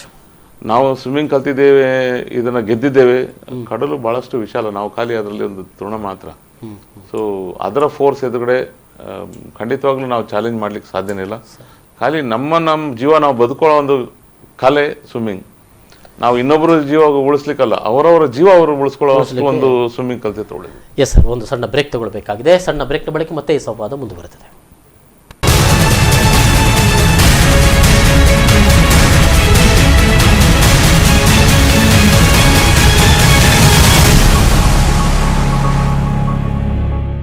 ಮತ್ತೊಮ್ಮೆ ಸ್ವಾಗತ ವೀಕ್ಷಕರೇ. ನೀರಿನ ಜೊತೆ ಚೆಲ್ಲಾಟ. ಬಹುಶಃ ಈ ಮಳೆಗಾಲ ಆರಂಭಗೊಳ್ಳುವುದಕ್ಕಿಂತ ಮೊದಲೇ ಹಲವಾರು ಮಂದಿ ನೀರಿನಲ್ಲಿ ಈಜಲಿಕ್ಕೆ ಹೋಗಿ ಹರಸಾಹಸ ಮಾಡಲಿಕ್ಕೆ ಹೋಗಿ ಸಾವನ್ನಪ್ಪಿರುವಂಥ ಘಟನೆ. ಎಲ್ಲಿವರೆಗೆ ಅಂತ ಹೇಳಿದ್ರೆ, ಕೆಲವೊಮ್ಮೆ ಹರಸಾಹಸ ಮಾಡಲಿಕ್ಕೆ ಹೋಗಿ ಸಾವನ್ನಪ್ಪುವುದಂತಿದ್ರೆ, ಜೊತೆಗೆ ಈ ನೆರೆ ಬರುವಂಥ ಸಂದರ್ಭದಲ್ಲೂ ಕೂಡ ಶಾಲಾ ಬಾಲಕಿಯೊಬ್ಬಳು ಉಡುಪಿಯಲ್ಲಿ ಸಾವನ್ನಪ್ಪಿರುವಂಥ ಘಟನೆ, ಸೇತುವೆಯಲ್ಲಿ ದಾಟಿಕೊಂಡು ಹೋಗ್ತಾ ಇದ್ದಾಗ ಕಾರ್ಕಳದಲ್ಲಿ ನಡೆದಿರುವಂಥ ಘಟನೆ, ಪುತ್ತೂರಿನಲ್ಲಿ ನಡೆದಿರುವಂಥ ಘಟನೆ, ಮಂಗಳೂರಿನ ಗ್ರಾಮೀಣ ಭಾಗಗಳಲ್ಲೂ ಕೂಡ ನಡೆದಿರುವಂಥ ಘಟನೆಗಳು, ಇವೆಲ್ಲ ಏನಂತ ಹೇಳಿದ್ರೆ, ಒಂದು ಬಹುಶಃ ಈ ಘಟನೆ ನೋಡುವಾಗ ಈಜೆ ಬಾರದಂಥ ಪರಿಸ್ಥಿತಿ ನಮ್ಮ ಗ್ರಾಮೀಣ ಭಾಗಗಳಲ್ಲಿ ಅಥವಾ ನಮ್ಮ ಕರಾವಳಿ ಜಿಲ್ಲೆಗಳಲ್ಲೂ ಕೂಡ ಇದೆಯಾ ಅಂತ ಅನ್ನುವಂಥದ್ದು. ಅಂದರೆ ಕರಾವಳಿ ಜಿಲ್ಲೆಗಳು ಅಂತ ಹೇಳಿದ್ರೆ ಇಲ್ಲಿ ನದಿಗಳು ಹರಿತದೆ, ಕೆರೆಗಳು ಇವೆ, ಆದರೂ ಕೂಡ ಜನರಿಗೆ ಈಜು ಗೊತ್ತಿಲ್ವಾ ಅಂತ ಘಟ್ಟದ ಮೇಲೆ ಜನ ಹೇಳುವವರು ಇದ್ದಾರೆ. ಹಾಗಿದ್ರೆ ಏನು ವ್ಯತ್ಯಾಸ ಅಂತ ಈಗಾಗಲೇ ಯತೇಶ್ ಬೇಕಂದ್ರೆ ಹೇಳ್ತಾ ಕೇರಳದಲ್ಲಿ ಆದಂಥ ಒಂದು ಘಟನೆ ಹೇಳ್ತಾ ಇದ್ರು. ಫಾರಿನರ್ಸ್ ಕೂಡ ಇದ್ರು, ಆದರೆ ವಿದೇಶಿಯರು ಫಾರಿನರ್ಸ್ ಕೂಡ ಇದ್ರು ಒಂದು ಬೋಟಲ್ಲಿ, ಆದರೆ ಕೇರಳದವರು ಕೂಡ ಇದ್ರು. ಆದರೆ ನಮ್ಮ ದೇಶದವರು ಅಥವಾ ಕೇರಳದವರು ಏನಿದ್ದಾರೆ ಅವರು ಅಲ್ಲಿ ಅಂದರೆ ಮುಳುಗಿ ಸತ್ತಿರುವಂಥ ಘಟನೆ, ಆದರೆ ಫಾರಿನರ್ಸ್ ಅದರಿಂದ ಬದುಕುಳಿತಾರೆ ಅಂತ ಅನ್ನುವಂಥದ್ದು. ಅಂದರೆ ವಿದೇಶಗಳಲ್ಲಿ ಇವತ್ತಿಗೂ ಕೂಡ ಸ್ವಿಮ್ಮಿಂಗ್ ಅಂತ ಅನ್ನೋದು ಸಣ್ಣ ಪ್ರಾಯದಲ್ಲಿ ಕಲಿಸಲಾಗ್ತದೆಯಾ ಅಂತ ಅನ್ನುವಂಥದ್ದು. ಎಸ್, ಚರ್ಚೆಯನ್ನು ಮುಂದುವರಿಸ್ತೇನೆ. ಯತೀಶನ್ನ, ಈಗ ನಾವು ಸರ್ಫಿಂಗನ್ನು ನೋಡ್ತೇವೆ. ಬಹುಶಃ ಅದು ನೋಡೋ ಸಂದರ್ಭದಲ್ಲಿ ರೋಮಾಂಚಕಗೊಳ್ಳುತ್ತೇವೆ, ಅತ್ಯದ್ಭುತ ಅಂತ ಹೇಳ್ತೇವೆ. ಅದನ್ನು ಸಾಹಸ ಮಾಡುವಂಥ ವ್ಯಕ್ತಿಗಳನ್ನು ನೋಡುವಾಗ ಇದು ಸಾಧ್ಯ ಇದೆ ಅಂತ ಅನಿಸ್ತದೆ, ಮತ್ತು ಇದು ಹೇಗಪ್ಪ ಅಂತ ಅನಿಸ್ತದೆ. ಸೊ ಅಷ್ಟರಲ್ಲಿ ಇರುವಾಗ ನಾವು ಕಡಲಿಗಿಳಿದ್ರೆ ನಮಗೆ ಸಾಧ್ಯ ಆಗೋದಿಲ್ಲ. ನಾವು ಕಡಲಲ್ಲಿ ಸ್ವಲ್ಪ ಮುಂದೆ ಹೋದ್ರೂ ಕೂಡ ಅಲ್ಲಿ ಈಜಲಿಕ್ಕೂ ಸಾಧ್ಯ ಆಗಿರುವಂಥ ಪರಿಸ್ಥಿತಿ ಬರ್ತದೆ ಅಂತ ಹೇಳಿದ್ರೆ, ಅಂದರೆ ಒಂದು ರೀತಿಯಲ್ಲಿ ಅಂಥ ಸಾಹಸಗಳನ್ನು ಮಾಡಲಿಕ್ಕೆ ಸಾಧ್ಯ ಇದೆ ಮನುಷ್ಯನಿಗೆ, ಆದರೆ ಅದು ಏನೂ ಮಾಡದೇ ಇದ್ದಾಗ ಯಾವುದೂ ಆಗೋದಿಲ್ಲ ಅಂತ ಅನ್ನುವಂಥದ್ದು ಏನು? ಇಲ್ಲ, ಇದರಲ್ಲಿ ಒಂದು ಉದಾಹರಣೆ ಕೊಡ್ತೇನೆ. ಸರ್ಫಿಂಗ್ ಅನ್ನೋದೊಂದು ಕಲೆ ಇದೆಯಲ್ಲ, ಈಗ ಇದಕ್ಕೆ ಮಾಡರ್ನ್ ಟಚ್ ಬಂದಿದೆ ಸರ್ಫಿಂಗ್ ಅಂತ. ಹಿಂದಿನ ಕಾಲದಲ್ಲಿ ಮೀನುಗಾರರು ಅಲ್ಲಿ ಕರಾವಳಿಯಲ್ಲಿ ಮೀನು ಹಿಡಿಯೋ ಸಂದರ್ಭದಲ್ಲಿ ಮಕ್ಕಳು ದೊಡ್ಡವರು ಒಟ್ಟಿಗೆ ಸೇರಿ ಮೀನಿನ ಅದು ರಂಪಣಿ ಅಂತ ಒಂದು ವಿಧಾನ ಇತ್ತು ಮೀನು ಹಿಡಿಯೋದು. ಇಡೀ ಊರೇ ಅದರಲ್ಲಿ ಇನ್ವಾಲ್ವ್ ಆಗ್ತಿತ್ತು. ಆಗ ಅದೊಂದು ಹಬ್ಬನೇ, ಬಲೆ ಎಳೆಯೋದು ಅಥವಾ ಮೀನು ಹಿಡಿದು ಮೇಲೆ ತರುವಂಥದ್ದು, ಹೆಂಗಸರು ಮಕ್ಕಳು ಊರೇ ಅದರಲ್ಲಿ ಇನ್ವಾಲ್ವ್ ಆಗ್ತಿತ್ತು. ಆ ಸಂದರ್ಭದಲ್ಲಿ ಆ ಬಲೆಗೆ ಫ್ಲೋಟ್ ಆಗಲಿಕ್ಕೆ ಒಂದು ಕೆಲವು ಪಡಿ ಅಂತ ಒಂದು ಮರದ ತುಂಡು, ಅದನ್ನ ಹಿಡ್ಕೊಂಡು ಇವರು ಅಲೆಗಳಿಂದ ಜಾರ್ಕೊಂಡು ಬರ್ತಿದ್ರು. ಅದಕ್ಕೆ ಯಾವ ಹೆಸರು ಇರಲಿಲ್ಲ. ಅದೀಗ ಸರ್ಫಿಂಗ್ ಮತ್ತೆ ಇದು ನೋಡಿದಾಗ, ಅದು ಬಾಡಿ ಬೋರ್ಡಿಂಗ್ ನೋಡಿದಾಗ ಅದು ಕಲೆನೇ ಇದು ಕಲೆನೇ ಒಂದೇ. ಇದಕ್ಕೊಂದು ಈಗ ವಿದೇಶಿ ಹೆಸರಿಟ್ಟಿದೀವಿ, ಅಂತಾರಾಷ್ಟ್ರೀಯ ಮಟ್ಟದ ಒಂದು ದೊಡ್ಡ ಸ್ಪೋರ್ಟ್ ಆಗಿ. ಈ ರಂಪಾಣಿ ಬಲೆ ಹಿಡಿದು ಮೀನು ಹಿಡಿಯುವ ಸಂದರ್ಭದಲ್ಲಿ ಏನು ಈ ಒಂದು ರೀತಿಯ ಮೋಜು ಇರುತ್ತದೆಯೋ ಅದು ನಮ್ಮಲ್ಲೂ ಇದ್ದದ್ದೇ. ನಾವು ಹಿಂದಿನಿಂದ ಮಾಡ್ತಾ ಬಂದಿದ್ದೀವಿ. ಅವರು ಅದಕ್ಕೆ ಪಕ್ಕ ಒಂದು ಸರ್ಫಿಂಗ್ ಅನ್ನುವಂತ ಹೆಸರು ಕೊಟ್ಟು ಅದಕ್ಕೆ ಒಂದು ಮೋಜಿನ ಆಟವಾಗಿ ಅದನ್ನು ಪರಿವರ್ತನೆ ಮಾಡಿದ್ರು. ಖಂಡಿತ. ಈಗ ಸಮುದ್ರ ಬದಿಯಲ್ಲಿ ಮೀನು ಇಲ್ಲದೆ ಇರುವಂತ ಒಂದು ಸಂದರ್ಭ, ಹಾಗಾಗಿ ಇಂಥ ಒಂದು ಮೀನುಗಾರಿಕೆಯನ್ನು ಬಂದಾಗಿ ಈ ಊರಿನ ಮಕ್ಕಳು ಕೂಡ ಅದರಲ್ಲಿ ಆಕ್ಟಿವ್, ಬೀಚ್ ಸೈಡ್ ಅಲ್ಲಿ ಯಾರು ಆಕ್ಟಿವ್ ಆಗಿರಲ್ಲ ಈ ಕರಾವಳಿ ಉದ್ದಕ್ಕೂ. ಹಾಗಾಗಿ ಅಲ್ಲಿ ಕೂಡ ಸ್ವಿಮ್ಮಿಂಗ್ ಕಲಿಯುವಂಥದ್ರಲ್ಲಿ ಅವರು ವಂಚಿತರಾಗಿರ್ತಾರೆ. ಇತ್ತೀಚೆಗೆ ನಾವು 1 ವರ್ಷದ ಹಿಂದೆ ನಮ್ಮ ಬೀಚಲ್ಲಿ ಒಂದು ಸಮಸ್ಯೆ ಇತ್ತು. ಚಿಕ್ಕ ಮಕ್ಕಳು ಬಂದು ಕಡಲೆ ಮಾರೋದು. ಕಾನೂನು ಪ್ರಕಾರ ಅವರು ಅದನ್ನು ತೊಡಸ್ಕೊಳಿಕ್ಕೆ ಅಲ್ಲಿಂದ ಓಡಿಸ್ತಾ ಇದ್ವಿ. ಮತ್ತೆ ಅವ್ರನ್ನ ಪೇರೆಂಟ್ಸ್ ಕರೆದು ಸ್ವಲ್ಪ ವಾರ್ನ್ ಮಾಡಿದ್ವಿ. ಮತ್ತು ಇನ್ನೊಂದು ಕಂಡೀಷನ್, ಶಾಲೆಗೆ ಹೋದ್ರೆ ಮಾತ್ರ ಇಲ್ಲಿ ಇರಲಿ ಅಂತ. ಮತ್ತೇನು ಮಾಡೋದು, ಅವ್ರನ್ನ ಏನು ಮಾಡ್ಲಿಕ್ಕಾಗಲ್ಲ. ಈ ವೀಕೆಂಡಲ್ಲಿ ಜನ ಫುಲ್ ಇದ್ದಾಗ ಅವ್ರು ಬಂದು ಅಲ್ಲಿ ಮಾಡ್ತಿದ್ರು. ಕೊನೆಗೆ ಅವ್ರನ್ನ ಮನವೊಲಿಸಿ ನಮ್ಮ ಅಲ್ಲಿ ಸರ್ಫಿಂಗ್ ಕ್ಲಾಸಸ್ ಆಗುತ್ತೆ, ಆ ಕೋಚ್ ಅವ್ರಿಗೆ ರಿಕ್ವೆಸ್ಟ್ ಮಾಡಿ ಈ ಮಕ್ಕಳಿಗೆ ಸ್ವಿಮ್ಮಿಂಗ್ ಗೊತ್ತಿಲ್ಲದೆ ಇರೋ ಮಕ್ಳಿಗೇನೆ ಸಮುದ್ರದಲ್ಲೇ ಸ್ವಿಮ್ಮಿಂಗ್ ಕಲಿತು ಸರ್ಫಿಂಗ್ ಕೂಡ ಕಲಿತು ವಿದಿನ್ 6 months ನ್ಯಾಷನಲ್ ಇವೆಂಟಲ್ಲಿ 2ನೇ ಪ್ಲೇಸ್ ತಗೊಂಡಿದ್ದ ಆ ಹುಡುಗ. ಅದು ಸರ್ಕಾರಿ ಶಾಲೆಯ ಒಂದು ಹುಡುಗ, ಬೈಕಂಬಡಿ ಸ್ಕೂಲ್ದು ಒಂದು ಹುಡುಗ ಸರ್ಫಿಂಗ್ ಅಲ್ಲಿ ರಾಷ್ಟ್ರ ಮಟ್ಟದಲ್ಲಿ ಒಂದು ಸಾಧನೆ ಮಾಡಿದ್ರೆ ಬಹಳಷ್ಟು ದೊಡ್ಡ ಸಾಧನೆ ಅದು. ಅದರರ್ಥ ಈ ಹುಡುಗ ಇಲ್ಲಿಯವನಲ್ಲ, ತಮಿಳುನಾಡಿಂದ ಮೈಗ್ರೇಟರಿ ಲೇಬರ್ ಒಬ್ಬ ಮಗ. ಹಾಗೆ ಆ ಏಜ್ ಅಲ್ಲಿ ಆ ಹುಡುಗ ಇದನ್ನ ಸಮುದ್ರದಲ್ಲಿ ಹೋಗಿ ಈಜು ಕಲ್ತು ಸರ್ಫಿಂಗ್ ಕಲ್ತು ನೀರಿನಲ್ಲಿ, ಈಗ ನಾವು ಚಲ್ಲಾಟ ಅಂತ ಹೇಳ್ತೀವಲ್ಲ, ಅವನು ಆಟ ಆಡ್ತಾ ಇದ್ದಾನೆ. ಯಾಕಂದ್ರೆ ಅವನಿಗೆ ಗೊತ್ತಿದೆ ಅಲ್ಲಿ ಹೇಗೆ ಈಜೋದು ಹೇಗೆ ಅಂತೇಳಿ. ಈಗ ಇವನ್ ಪ್ರೀ ಮಾನ್ಸೂನ್ ಸ್ವೆಲ್ಲಿಂಗ್ ಅಂತ ಇರ್ತದೆ, ಆ ದೊಡ್ಡ ಅಲೆಗಳಲ್ಲಿ ರೂಟೆ ಆಟ ಆಡ್ತಾ ಇದ್ರು. ಸೊ ಇಂಥ ಒಂದು ಕಲೆ ನಮ್ಮಲ್ಲಿ, ಇದಕ್ಕೊಂದು ಇನ್ನೊಂದು ನೀವು ಎಂಕರೇಜ್ಮೆಂಟ್ ಸಿಗೋದಿಲ್ಲ ಅಂತ ಒಂದು ಈ ಘಟನೆಗಳು, ನಾನು ವಿಚಿತ್ರ ಅಂತಲ್ಲ, ಎಲ್ಲ ಕಡೆನೂ ಈ ತರನೇ ಘಟನೆಗಳು. ಈ ಮಕ್ಕಳು ಸರ್ಫಿಂಗ್ ಕಲಿತಾ ಇದ್ದಾಗ ಆದಂತ ಅಡಚಣೆಗಳು ನಾನು ಹೇಳೋದು.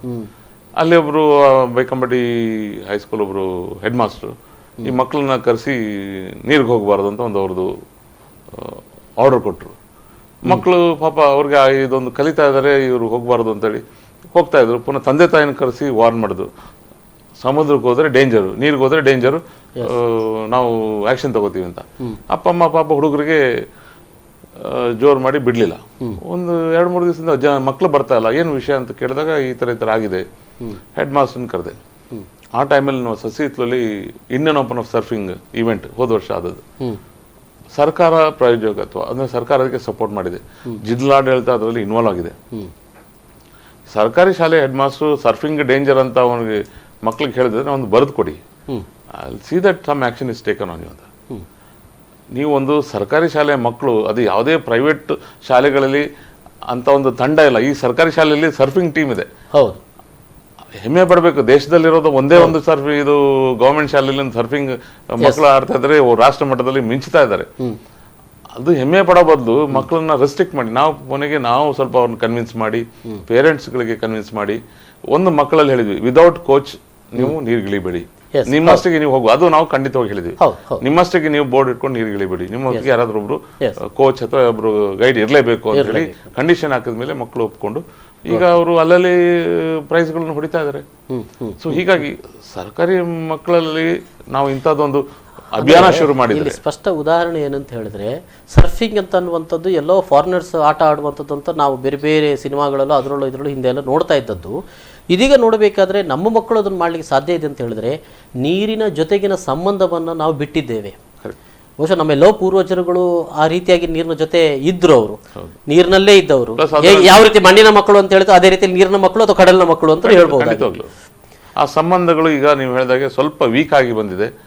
ಹಾಗಾಗಿ ಪ್ರತಿ ಕಡೆನೂ ಈಜುವ ಕಲೆ ಖಾಲಿ ಹಳೆಬ್ರ ಹತ್ರ ಇದೆ, ಹೊಸಬ್ರ ಹತ್ರ ಈ ತರ ಒಂದು ಕಲೆ ಅಲ್ಲ, ಅದೊಂದು ಬಂಡ ಧೈರ್ಯ ಅಂತ ಹೇಳ್ಬೋದು. ಪ್ಯಾಂಟ್ ಹಾಕೊಂಡು ಮೇಲಿಂದ ಹಾರುವಂತದ್ದು, ಅದು ಹಾರಿದ್ಕೊಂಡು ಒಂದು ಗಳಿಗೆಲ್ಲ ಅಷ್ಟು ದೂರ ಹೋಗಿದ್ದಾನೆ. ಹೌದು ಹೌದು ಹೌದು, ಬಚಾವಾಗಿದ್ದಾರೆ ನಮ್ದು ವಿಷಯ. ಈಗೆಲ್ಲ ಈ ಸತ್ರೆ ನ್ಯೂಸ್ ಆಗುತ್ತೆ, ಅದೇ ಅದೇ ಬಚಾವಾದ್ರೆ ಅಲ್ಲ, ಈಗ ಬಚಾವಾಗಿ ಬಂದದ್ರಿಂದ ಅವರಿಗೆ ದೊಡ್ಡ ಸಾಹಸ ಮಾಡಿ ಬಂದಿದ್ದೇವೆ ನೋಡಿ ಅಂತ ಹೇಳಿ ಒಂದಷ್ಟು ಬೇಷನ್ನು ಗಿಟ್ಟಿಸಿಕೊಳ್ಳೋ ಒಂದು ಪ್ರಯತ್ನ ಆಗ್ಬೋದು. ಆದರೆ ಒಂದು ವೇಳೆ ಏನಾದರೂ ತಪ್ಪಿ ನೀವು ಹೇಳಿದಾಗೆ ಪ್ಯಾಂಟು ಅದು ಇದು ಹಾಕಿ ಅದೇ ರೀತಿ ಯಾರು ಸಿನಿಮಾ ನಿರ್ದೇಶಕರು ಅವರು ಇದನ್ನೆಲ್ಲ ಕಟ್ಟಿಕೊಂಡು ಇಳಿದಾಗ ಯಾವ ರೀತಿ ಸಾವಗೀಡಾಯಿತು. ಸೊ ಅಂಥದ್ದೇ ಘಟನೆ ನಡೆದಿದ್ದರೆ ಯಾರು ಅದಕ್ಕೆ ಹೊಣೆ ಆಗ್ತಾರೆ ಅಂತ ಅನ್ನುವಂಥದ್ದು ಬಹುಶಃ ಇನ್ನೊಂದು ಸೇರ್ಪಡೆಗೊಳ್ತಾ ಇತ್ತು ಅಷ್ಟೇ. ಈಗ ಏನಾಗ್ತದೆ, ಈಗ the police department works in a different format.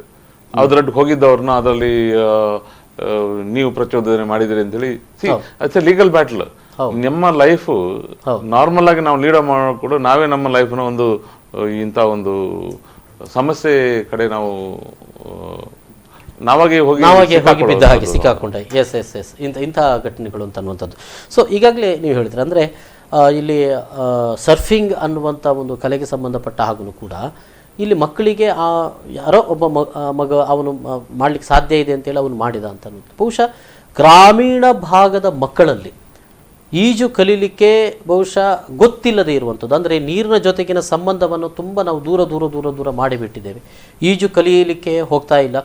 ಇತ್ತೀಚಿನ ದಿನಗಳಲ್ಲಿ ಆಟ ಆಡುವುದು ಕೂಡ ಕಡಿಮೆ ಆಗಿದೆ ಅಂತ ಅನ್ನುವಂಥದ್ದು. ಅಂದರೆ ಗೇಮ್ಸ್ ಇಲ್ಲ, ಎಲ್ಲೋ ಟಿ ವಿಯಲ್ಲಿ ನೋಡಿಕೊಂಡು ಆಟ ನೋಡಿಕೊಂಡು ನಾವು ಖುಷಿಯಾಗುವಷ್ಟು ಮಟ್ಟಿಗೆ ಆಗ್ತೇವೆ. ಅಂದರೆ ಫಿಸಿಕಲಿ ಆಗಿ ನಾವು ಒಂದು ಮಣ್ಣಿನಲ್ಲಿ ಆಟ ಆಡೋದು ಇದು ಮಾಡೋದು ಮತ್ತು ನೀರಿನ ಜೊತೆಗೆ ಆಟ ಆಡೋದು ಕಡಿಮೆ ಆಗ್ತಾ ಇರುವಂಥದ್ದು. ಆದರೆ ಅದು ಬಿಟ್ಟು ಯಾವುದೋ ಒಂದು ಸಂದರ್ಭದಲ್ಲಿ ನನ್ನ ಮನಸ್ಸಿಗೆ ಬಂದಾಗ ಚೆಲ್ಲಾಟ ಆಡಲಿಕ್ಕೆ ನನಗೆ ಬೇಕು, ಈ ಪರಿಸ್ಥಿತಿಗೆ ಬಂದಿದ್ದೇವೆ. ಮತ್ತೆ ಇನ್ನೊಂದು ಈ ಕಾಮನ್ ಸೆನ್ಸ್ ಅನ್ನೋದೊಂದು ಸ್ವಲ್ಪ ಕಮ್ಮಿ ಆಗಿದೆ. ಅದಕ್ಕೆ ನಾವು ಏನು ಹೆಸರು ಕೊಡ್ತೀವೋ ಗೊತ್ತಿಲ್ಲ. ಈ ನಮ್ಮ ಜನರೇಷನ್ಲಿದೆ ಇಂದಿನ ಮಕ್ಕಳು. ನಾನು ಯಾಕಂದ್ರೆ ಈ ಬೀಚ್ಗೆ ಬರೋ ಮಕ್ಕಳಲ್ಲೂ ಕೂಡ ನೋಡ್ತೀವಿ, ಇಲ್ಲಿ ಸಮುದ್ರ ರಫ್ ಆಗಿದ್ರೆ ಸರ್ ಮಲ್ಪೆ ಹೇಗಿದೆ ಸರ್ ಅಂತ ಕೇಳ್ತಾರೆ. ಸರ್ ಅದೇ ಸಮುದ್ರನಲ್ವಪ್ಪ, ಅಲ್ಲ ಸರ್ ಅಲ್ಲಿ ಏನು ಆಟ ಆಡ್ಬೋದಾ ಅಂತ. ಇಲ್ಲಿ ಕಂಡೀಷನ್ ರಫ್ ಇದ್ರೆ ಅಲ್ಲೂ ಕೂಡ ಕಂಡೀಷನ್ ರಫ್, ಅರಬ್ಬಿ ಸಮುದ್ರ ಒಂದೇ ಅಂತ ಅವನಿಗೆ ಹೇಳಿದ ನಂತರ ಹೌದಾ ಅಂತೇಳಿ ಅಂದ್ರೆ ಆ ಜ್ಞಾನ ಕೂಡ ಇಲ್ಲ. ಈ ಪಣಮೂರು ಬೀಚ್ ರಫ್ ಇದ್ರೆ ಅವ್ರಿಗೆ ತಣ್ಣೀರ್ ಬಾವಿಲಿ ಆಟ ಆಡ್ಬೋದಾ ಅಂತ ಕೇಳ್ತಾರೆ, ಅಥವಾ ಉಳ್ಳಾಲದಲ್ಲಿ ಆಟ ಆಡ್ಬೋದು ಅಂತ ಕೇಳ್ತಾರೆ. ಈ ತರ ಈ ಒಂದು ಕಾಮನ್ ಸೆನ್ಸ್ ಬಹಳಷ್ಟು ಕಮ್ಮಿ ಆಗಿದೆ. ಎಲ್ಲ ಮೆನು ಡ್ರಿವನ್. ನಮ್ಗೆ ಎಲ್ಲ ಮೆನು ಡೈರೆಕ್ಷನ್ ಇದ್ರೆ ಮಾತ್ರ ಹೋಗ್ತಾರೆ. ಈಗ ಪಣಮೂರು ಬೀಚ್ಗೆ ಡೈರೆಕ್ಷನ್ ಕೇಳ್ತಾರೆ, ಬೀಚ್ಗೆ ಹೌದು ಎಲ್ಲಿ ಸರ್, ಬೀಚಿಗೆ ಬನ್ನಿ, ಬೀಚಿಗೆ ಬಂದಿದ್ದೇನೆ, ಎಲ್ಲಿದೆ ಅಂತ ಕೇಳ್ತಾನೆ. ನೀರ್ ಕಾಣಿಸುತ್ತೆ, ಇಲ್ಲ ಅಲ್ಲೊಂದು ಬೋರ್ಡ್ ಕಾಣಿಸುತ್ತೆ, ನೀರ್ ಕಾಣಿಸೋರ್ಗು ಬಾರಪ್ಪ ಅಂತ ಹೇಳಿ ಆತರ. ದಿಸ್ ಇಸ್ ನಮ್ಮಲ್ಲಿ ಮೇ ಬಿ ನಾವು ಈಗಿನ ಮಕ್ಕಳು ಬೆಳೆದು ಬಂದ ರೀತಿ ಆಗಿರ್ಬೋದು. They may be experts on mobile and computer, but ಲೈಫಲ್ಲಿ ಬಹಳಷ್ಟು ಸೊ ಇಂತಹ ಘಟನೆಗಳು ನಾವು ನೋಡ್ತಾ ಇರುವಂತಹ ಸಂದರ್ಭದಲ್ಲಿ ಸೊ ಏನು ಅಗತ್ಯ ಇದೆ ಅಂತ ಹೇಳ್ತಾ ಇದ್ದೀರಿ? ಇಲ್ಲಿ ಒಂದು ತಂದೆ ತಾಯಿಯವರು ಇನ್ನು ಮುಂಚೆ ಈಗ ಆಗಿದ್ದು, ನಾನು ಅದನ್ನ ಮೆಲುಕು ಹಾಕೋದಿಲ್ಲ. ತಂದೆ ತಾಯಿಯವರು ಮಕ್ಕಳಿಗೆ, ಯಾಕಂದ್ರೆ ಸ್ವಿಮ್ಮಿಂಗ್ ಕಲಿಯೋದು ಖಾಲಿ ಒಂದು ವಾರದ ಕಲೆ, ತಿಂಗಳಗಟ್ಟೆ ಕಲಿಬೇಕು ಅಂತಲ್ಲ. ಅದನ್ನ ಎಕ್ಸ್ಪರ್ಟೈಸ್ ಮಾಡಿ ಅವನು ಕಾಂಪಿಟೇಷನ್ ಹೋಗೋದು ಅದು ಬೇರೆ ವಿಷಯ.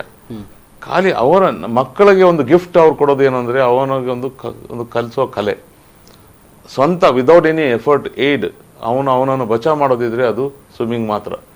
ಇವನು ಆಕಾಶದಲ್ಲಿ ಏನಾದರೂ ಫ್ಲೈಟಲ್ಲಿ ಏನೋ ಹಾಳಾದ್ರೆ ಪ್ಯಾರಾಚೂಟ್ ಹಾಕಬೇಕು, ಅದಕ್ಕೊಂದು ಇನ್ನೊಂದು ಸಾಧನ ಉಂಟು.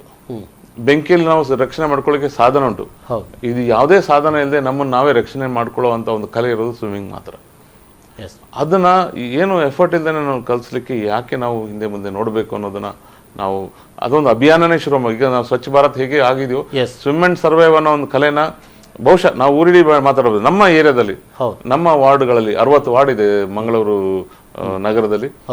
60 ವಾರ್ಡ್ಗಳಲ್ಲಿ ಪ್ರತಿಯೊಂದು ವಾರ್ಡಲ್ಲೂ ಒಂದೊಂದು ಸ್ವಿಮ್ಮಿಂಗ್ ಪೂಲ್ ಆಗೋದು ಟಾರ್ಗೆಟ್ ಇಡ್ಲಿ. ಇಲ್ಲಿ ಬಂದಾಗ ಒಂದಷ್ಟು ಪ್ರಶ್ನೆಗಳು ನಮ್ಮ ಮುಂದೆ ಬರುವಂತದ್ದು, ಒಂದೊಂದು ವಾರ್ಡ್ನಲ್ಲಿ ಒಂದೊಂದು ಕೆರೆಗಳಿದ್ವು, ಒಂದೊಂದು ಗ್ರಾಮದಲ್ಲಿ ಕೆರೆಗಳಿದ್ವು, ಇದು ಆ ಕೆರೆಗಳು ಇಲ್ಲ. ಅದು ಲೇಔಟ್ ಆಗಿದೆ. ಬ್ಯಾಂಗ್ಳೂರ್ ಕೂಡ ಹಾಗೇನೆ. ನಾವು ಚಿಕ್ಕವರಿದ್ದಾಗ ಜುಗ್ನಳ್ಳಿ ಕೆರೆ, ದಾಸರಳ್ಳಿ ಕೆರೆ ಗಣಪತಿನೆಲ್ಲ ವಿಸರ್ಜನೆ ಮಾಡ್ತಾ ಇದ್ರು. ಅಥವಾ ಅದೊಂದು ಇನ್ನೊಂದು ರಾಜನಗರದಲ್ಲಿ ಇನ್ನೊಂದು ಕೆರೆ ಇತ್ತು. ಅದೆಲ್ಲ ಗ್ರೌಂಡ್ಗಳಾಗಿದೆ, ಲೇಔಟ್ಗಳಾಗಿದೆ ಆಗಿ ಮತ್ತೆ ಯಾರ್ದೋ ಒಂದು ಹೆಸರು ಹಾಕಿ ಅದನ್ನ ಇಡೀ ಇತ್ತೀಚೆಗೆ ಬಂದಂತ ಮಳೆಯ ಹಿನ್ನೆಲೆಯಿಂದಾಗಿ ಗೊತ್ತಾಗಿದೆ ಎಲ್ಲೆಲ್ಲಿ ಕೆರೆ ಇರ್ಬೋದು. ಹಾಗಾಗಿ ಇನ್ನೂ ಕಾಲ ಮಿಂಚಿಲ್ಲ. ನಾವು ಅಫ್ಕೋರ್ಸ್ ಗ್ರೀನ್ ಲಂಗ್ ಸ್ಪೇಸ್ ಅಂತ ನಾವು ಇಡ್ಲೇ ಇಲ್ಲ. 1850 ಯಾವ್ದೊಂದು ಲೇಔಟೇ ಒಂದು ದೊಡ್ಡ ಲೇಔಟ್ ನಮ್ಮಲ್ಲಿ, ಯಾವುದು ಗಾಂಧಿನಗರದಲ್ಲಿ ಬ್ರಿಟಿಷರು ಮಾಡಿದ್ದು. ಅದರ ನಂತರ ಈಗ ಮೂಡಾಗಳು ಒಂದು ಕೆಲವು ಲೇಔಟ್ಗಳು ಮಾಡಿದೆ. ಬಟ್ ಬಹಳ ಜಾಸ್ತಿ ವಾರ್ ಫೂಟಿಂಗ್ ಅಲ್ಲಿ ನಾವು ತಗೋಬೇಕಿತ್ತು.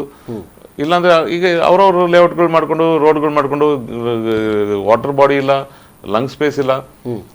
ಸೊ ನಾವು ಅದನ್ನೆಲ್ಲ ಪುನಃ ಮೆಲ್ಕ್ ಹಾಕೋದಲ್ಲ, ಪೂಲ್ ಫಾರ್ ಎವ್ರಿ ವಾರ್ಡ್. ಅಲ್ಲಿಯ ನಾಗರಿಕರಿಗೆ ಸರ್ಕಾರ ಒಂದು ವಾರ್ಡಿಂದ ಒಂದು 10-15 ಲಕ್ಷ ಅನುದಾನ ಕೊಟ್ಟರೆ ಆ ಊರಿನವ್ರು ಒಂದು 10-15 ಲಕ್ಷ ಹಾಕಿ ಒಂದು ಅಟ್ಲೀಸ್ಟ್ ಸಿಂಪಲ್ ಒಂದು ಆ ಸ್ವಿಮ್ಮಿಂಗ್ ಕ್ಲಬ್ ಅಥವಾ ಅಲ್ಲೊಂದು ಕ್ಲಬ್ ಹೌಸ್ ಮಾಡ್ಕೊಂಡು, ಒಂದು ಕಂಡೀಷನ್ ಅಂದ್ರೆ ಸರ್ಕಾರಿ ಶಾಲೆಗಳಿಗೆ ಫ್ರೀ ಆಗಿ ಕಲಿಸ್ಬೇಕು ಅಂತ ಹಾಕಿ ಕೊಡಿ. 60 ವಾರ್ಡಲ್ಲಿ 60 ಪೂಲ್ಗಳು ವಿದಿನ್ 1 ಇಯರ್ ಆಗ್ತದೆ. ಖಾಲಿ ಇಚ್ಛಾಶಕ್ತಿ ಬೇಕು. ಕಾರ್ಪೊರೇಟ್ಗಳು ಮತ್ತೆ ಖಂಡಿತವಾಗ್ಲು ನಮ್ಮ ಜಿಲ್ಲಾಧಿಕಾರಿ ಇರ್ಬೋದು, ಕಮಿಷನರ್ ಇರ್ಬೋದು, ಮೇಯರ್ ಇರ್ಬೋದು, ಅವರು ಮನಸ್ಸು ಮಾಡಿದ್ರೆ ಆಗುತ್ತೆ. It's only motivation that is required. ಇದೆಲ್ಲ ನೋಡುವಾಗ ಈಗ ವಾರ್ಡಲ್ಲಿ 60 ಅಂತ ಹೇಳ್ತಾ ಇದ್ರಿ, ಒಂದು ಇದೆ, ಇನ್ನೊಂದನ್ನು ಕಟ್ಟಲಿಕ್ಕೂ ಕೂಡ ಮೀನಾಮೇಷ ಎನಿಸಿರುವಂಥದ್ದು. ಸೊಲ್ಯೂಷನ್ ಇದೆ. ಕೆಲವು ಹೋಟೆಲ್ಗಳಲ್ಲಿ ಈಗ ಅಪಾರ್ಟ್ಮೆಂಟ್ಗಳಲ್ಲಿ ಇರುವಂತದ್ದು ಅಷ್ಟೇ ಅಂತ ಅನ್ನುವಂಥದ್ದು ಸೊಲ್ಯೂಷನ್ ಇದೆ. ನಾವು ಕಾವೂರಲ್ಲಿ ಒಂದು ಗವರ್ಮೆಂಟ್ ಕಾಲೇಜ್ ಇದೆ, ಜೂನಿಯರ್ ಕಾಲೇಜ್. ಬಹಳಷ್ಟು ಜಾಗ ಇದೆ. ಆ ಒಂದು ಜಾಗ ಏರ್ ಮಾರ್ಕ್ ಕೊಡಿಯಲ್ಲ, ಊರ್ನವ್ರು ಕಟ್ಕೋತಾರೆ, ಒಂದು 15 ಲಕ್ಷ ಅನುದಾನ ಕೊಡಿ. ಅಲ್ಲಿ ಇವರು ಎಲ್ಲ ಮೆಂಬರ್ಶಿಪ್ ತಗೊಂಡು ಅದನ್ನ ಅದ್ರ ನಂತರ ಹಣ ಹಾಕೋದಲ್ಲ, ಅಲ್ಲಿಂದ ಮೆಂಬರ್ಶಿಪ್ ತಗೊಂಡು ಅದನ್ನ ಮೇಂಟೈನ್ ಮಾಡ್ಲಿ. ವಿಟ್ಲದ ಕೋಟೆ ಕೆರೆಯನ್ನು ಯಾವ ರೀತಿ ಅಭಿವೃದ್ಧಿ ಮಾಡಿದ್ರು ಅದನ್ನೊಂದು ಸ್ವಿಮ್ಮಿಂಗ್ ಪೂಲ್ ಆಗಿ ಅವರು ಪರಿವರ್ತನೆ ಮಾಡಿದ್ದಾರೆ. ಕೆರೆ ಉಳಿಯಿತು, ಅದು ಶುಚಿತ್ವದ ರೀತಿಯಲ್ಲಿ ಅದು ಉಳಿಸಲಿಕ್ಕೆ ಸಾಧ್ಯ ಆಗ್ತದೆ. ಇನ್ನು ಸೆಕೆಗಾಲದ ಸಂದರ್ಭದಲ್ಲೂ ಕೂಡ ಅಲ್ಲಿ ಒಂದಷ್ಟು ಚಟುವಟಿಕೆ ನಡೆಸಲಿಕ್ಕೆ ಸಾಧ್ಯ. ಮೂಡುಬಿದ್ರೆ ರೋಟರಿ ಕ್ಲಬ್ನವರು ಅವರೊಂದು ಅಭಿಯಾನ ಶುರು ಮಾಡಿದ್ದಾರೆ. 18 ಕೆರೆಗಳನ್ನು ಅವನು ರಿವೈವ್ ಮಾಡ್ತಾ ಇದ್ದಾರೆ. ಆಲ್ರೆಡಿ ಈಗ ಅದನ್ನ ಒಂದು ಮಾಡಿ ಕೆರೆಯಲ್ಲಿ ನೀರು ತುಂಬಿದ್ ನೋಡಿದ್ರೆ ಬಹಳ ಖುಷಿ ಆಗುತ್ತೆ. ಇನ್ನು ನೆಕ್ಸ್ಟ್ ಅಭಿಯಾನ ಏನಂದ್ರೆ ನೀರಲ್ಲಿ ಈಜೋ ಒಂದು ಕಲೆಯನ್ನು ಕಲಿಸುವಂತದ್ದು. ಸರ್ ಯತೀಶ್ ಬೇಕಂಬಡಿ ಅವರು ಧನ್ಯವಾದಗಳು ಸರ್ ಈ ಸಂದರ್ಭದಲ್ಲಿ ಮಾಹಿತಿಯನ್ನು ನೀಡಿದ್ದಕ್ಕಾಗಿ. ವೀಕ್ಷಕರೇ, ಇದು ಏನು ಇತ್ತೀಚೆಗೆ ನಡೆದಿರುವಂಥ ನಿನ್ನೆ ಮೊನ್ನೆ ನಡೆದಿರುವಂಥ ಘಟನೆಗಳೆಲ್ಲ ಕಳೆದ ಹಲವಾರು ವರ್ಷಗಳಿಂದ ಈ ರೀತಿಯಾಗಿ ಮಕ್ಕಳು ನೀರಿನಲ್ಲಿ ಕೊಚ್ಚಿಕೊಂಡು ಹೋಗುವಂಥದ್ದು ಅಥವಾ ಯುವಕರು ಕೆಲವೊಮ್ಮೆ ಸಾಹಸ ಮಾಡಲಿಕ್ಕೆ ಹೋಗಿ ಬಿದ್ದು ಸಾಯುವಂಥ ಘಟನೆಗಳು, ನೀರಿನಲ್ಲಿ ಚೆಲ್ಲಾಟ ಆಡೋದಕ್ಕಂತ ಅನ್ನೋದಕ್ಕಿಂತಲೂ ಕೂಡ ನೀರಿನಲ್ಲಿ ಆಟ ಆಡಿ ನಾವು ವಿನೋದವನ್ನು ಪಟ್ಟೆವು ಅಂತ ಸಂತೋಷದಿಂದ ಮನೆಗೆ ಬರುವಂತೆ ಆಗಲಿ. ಸೊ ಅದು ಆಗಬೇಕಾಗಿದ್ದರೆ ಅದು ಚೆಲ್ಲಾಟ ಆಗಬಾರ್ದು. ಎಲ್ಲೋ ಒಂದು ದೊಡ್ಡದಾದಂಥ ಸೇತುವೆ ಮೇಲೆ ನಿಂತುಕೊಂಡು ಅದು ಪ್ಯಾಂಟು ಶರ್ಟು ಎಲ್ಲ ಹಾಕ್ಕೊಂಡು ಜಿಗಿದ್ರೆ ಎಲ್ಲೋ ಒಂದು ಸಣ್ಣದಾದಂಥ ಅವಘಡ ನಡೆದ್ರೂ ಕೂಡ ನಿಮ್ಮ ಗತಿ ಏನಾದಿತ್ತು, ಜೀವಹಾನಿ ಆದರೆ ಏನಾದಿತ್ತು ಅಂತ ಅನ್ನುವಂಥದ್ದು. ಆದರೆ ಅದರ ಬದಲಾಗಿ ಎಲ್ಲರೂ ಕೂಡ ಸ್ವಿಮ್ಮಿಂಗನ್ನು ಕಲಿಯುವಂತೆ ಆಗಲಿ, ಕಲಿತ ನಂತರದಲ್ಲಿ ನೆರೆ ನೀರು ಬಂದರೂ ಕೂಡ ಇನ್ನೊಬ್ಬರನ್ನು ರಕ್ಷಣೆ ಮಾಡುವುದರ ಜೊತೆಗೆ ತಾನೂ ಬದುಕುವಂಥ ಕಲೆಯನ್ನು ಒಂದು ಕರಗತ ಮಾಡಿಕೊಳ್ಳುವಂತೆ ಸಾಧ್ಯ ಆಗಲಿ. ಅದಕ್ಕಾಗಿ ಎಲ್ಲ ಕಡೆಗಳನ್ನು ಕೆರೆಗಳನ್ನು ಉಳಿಸೋಣ. ನಮ್ಮ ಹತ್ತಿರದ ವಾರ್ಡ್ಗಳಲ್ಲಿ ಸ್ವಿಮ್ಮಿಂಗ್ ಪೂಲ್ಗಳಿದ್ದರೆ ಅದನ್ನು ಬಳಸಿಕೊಳ್ಳೋಣ ಮತ್ತು ನಮ್ಮ ಮಕ್ಕಳನ್ನು ಸ್ವಿಮ್ಮಿಂಗ್ ಕಲಿಸುವಂಥ ಒಂದು ಸ್ವಾವಲಂಬಿಯನ್ನಾಗುವಂಥ ಒಂದು ಶಿಕ್ಷಣವನ್ನು ಇದು ಒಂದು ಶಿಕ್ಷಣ ಅಂತ ಆಗಲಿ. ಆದಾಗ ಮಾತ್ರ ಇಂಥ ಘಟನೆಗಳಿಂದ ಹೊರಬರಲಿಕ್ಕೆ ಸಾಧ್ಯ ಅಂತ ಅನ್ನುವಂಥದ್ದು. ಇದು ಈ ಹೊತ್ತಿನ ವಿಶೇಷ. ನಿರಂತರ ಸುದ್ದಿ ಮನೋರಂಜನೆ ಮುಂದುವರ್ತದೆ. ನೋಡ್ತಾ ಇರಿ V4 ನ್ಯೂಸ್. ನಮಸ್ಕಾರ.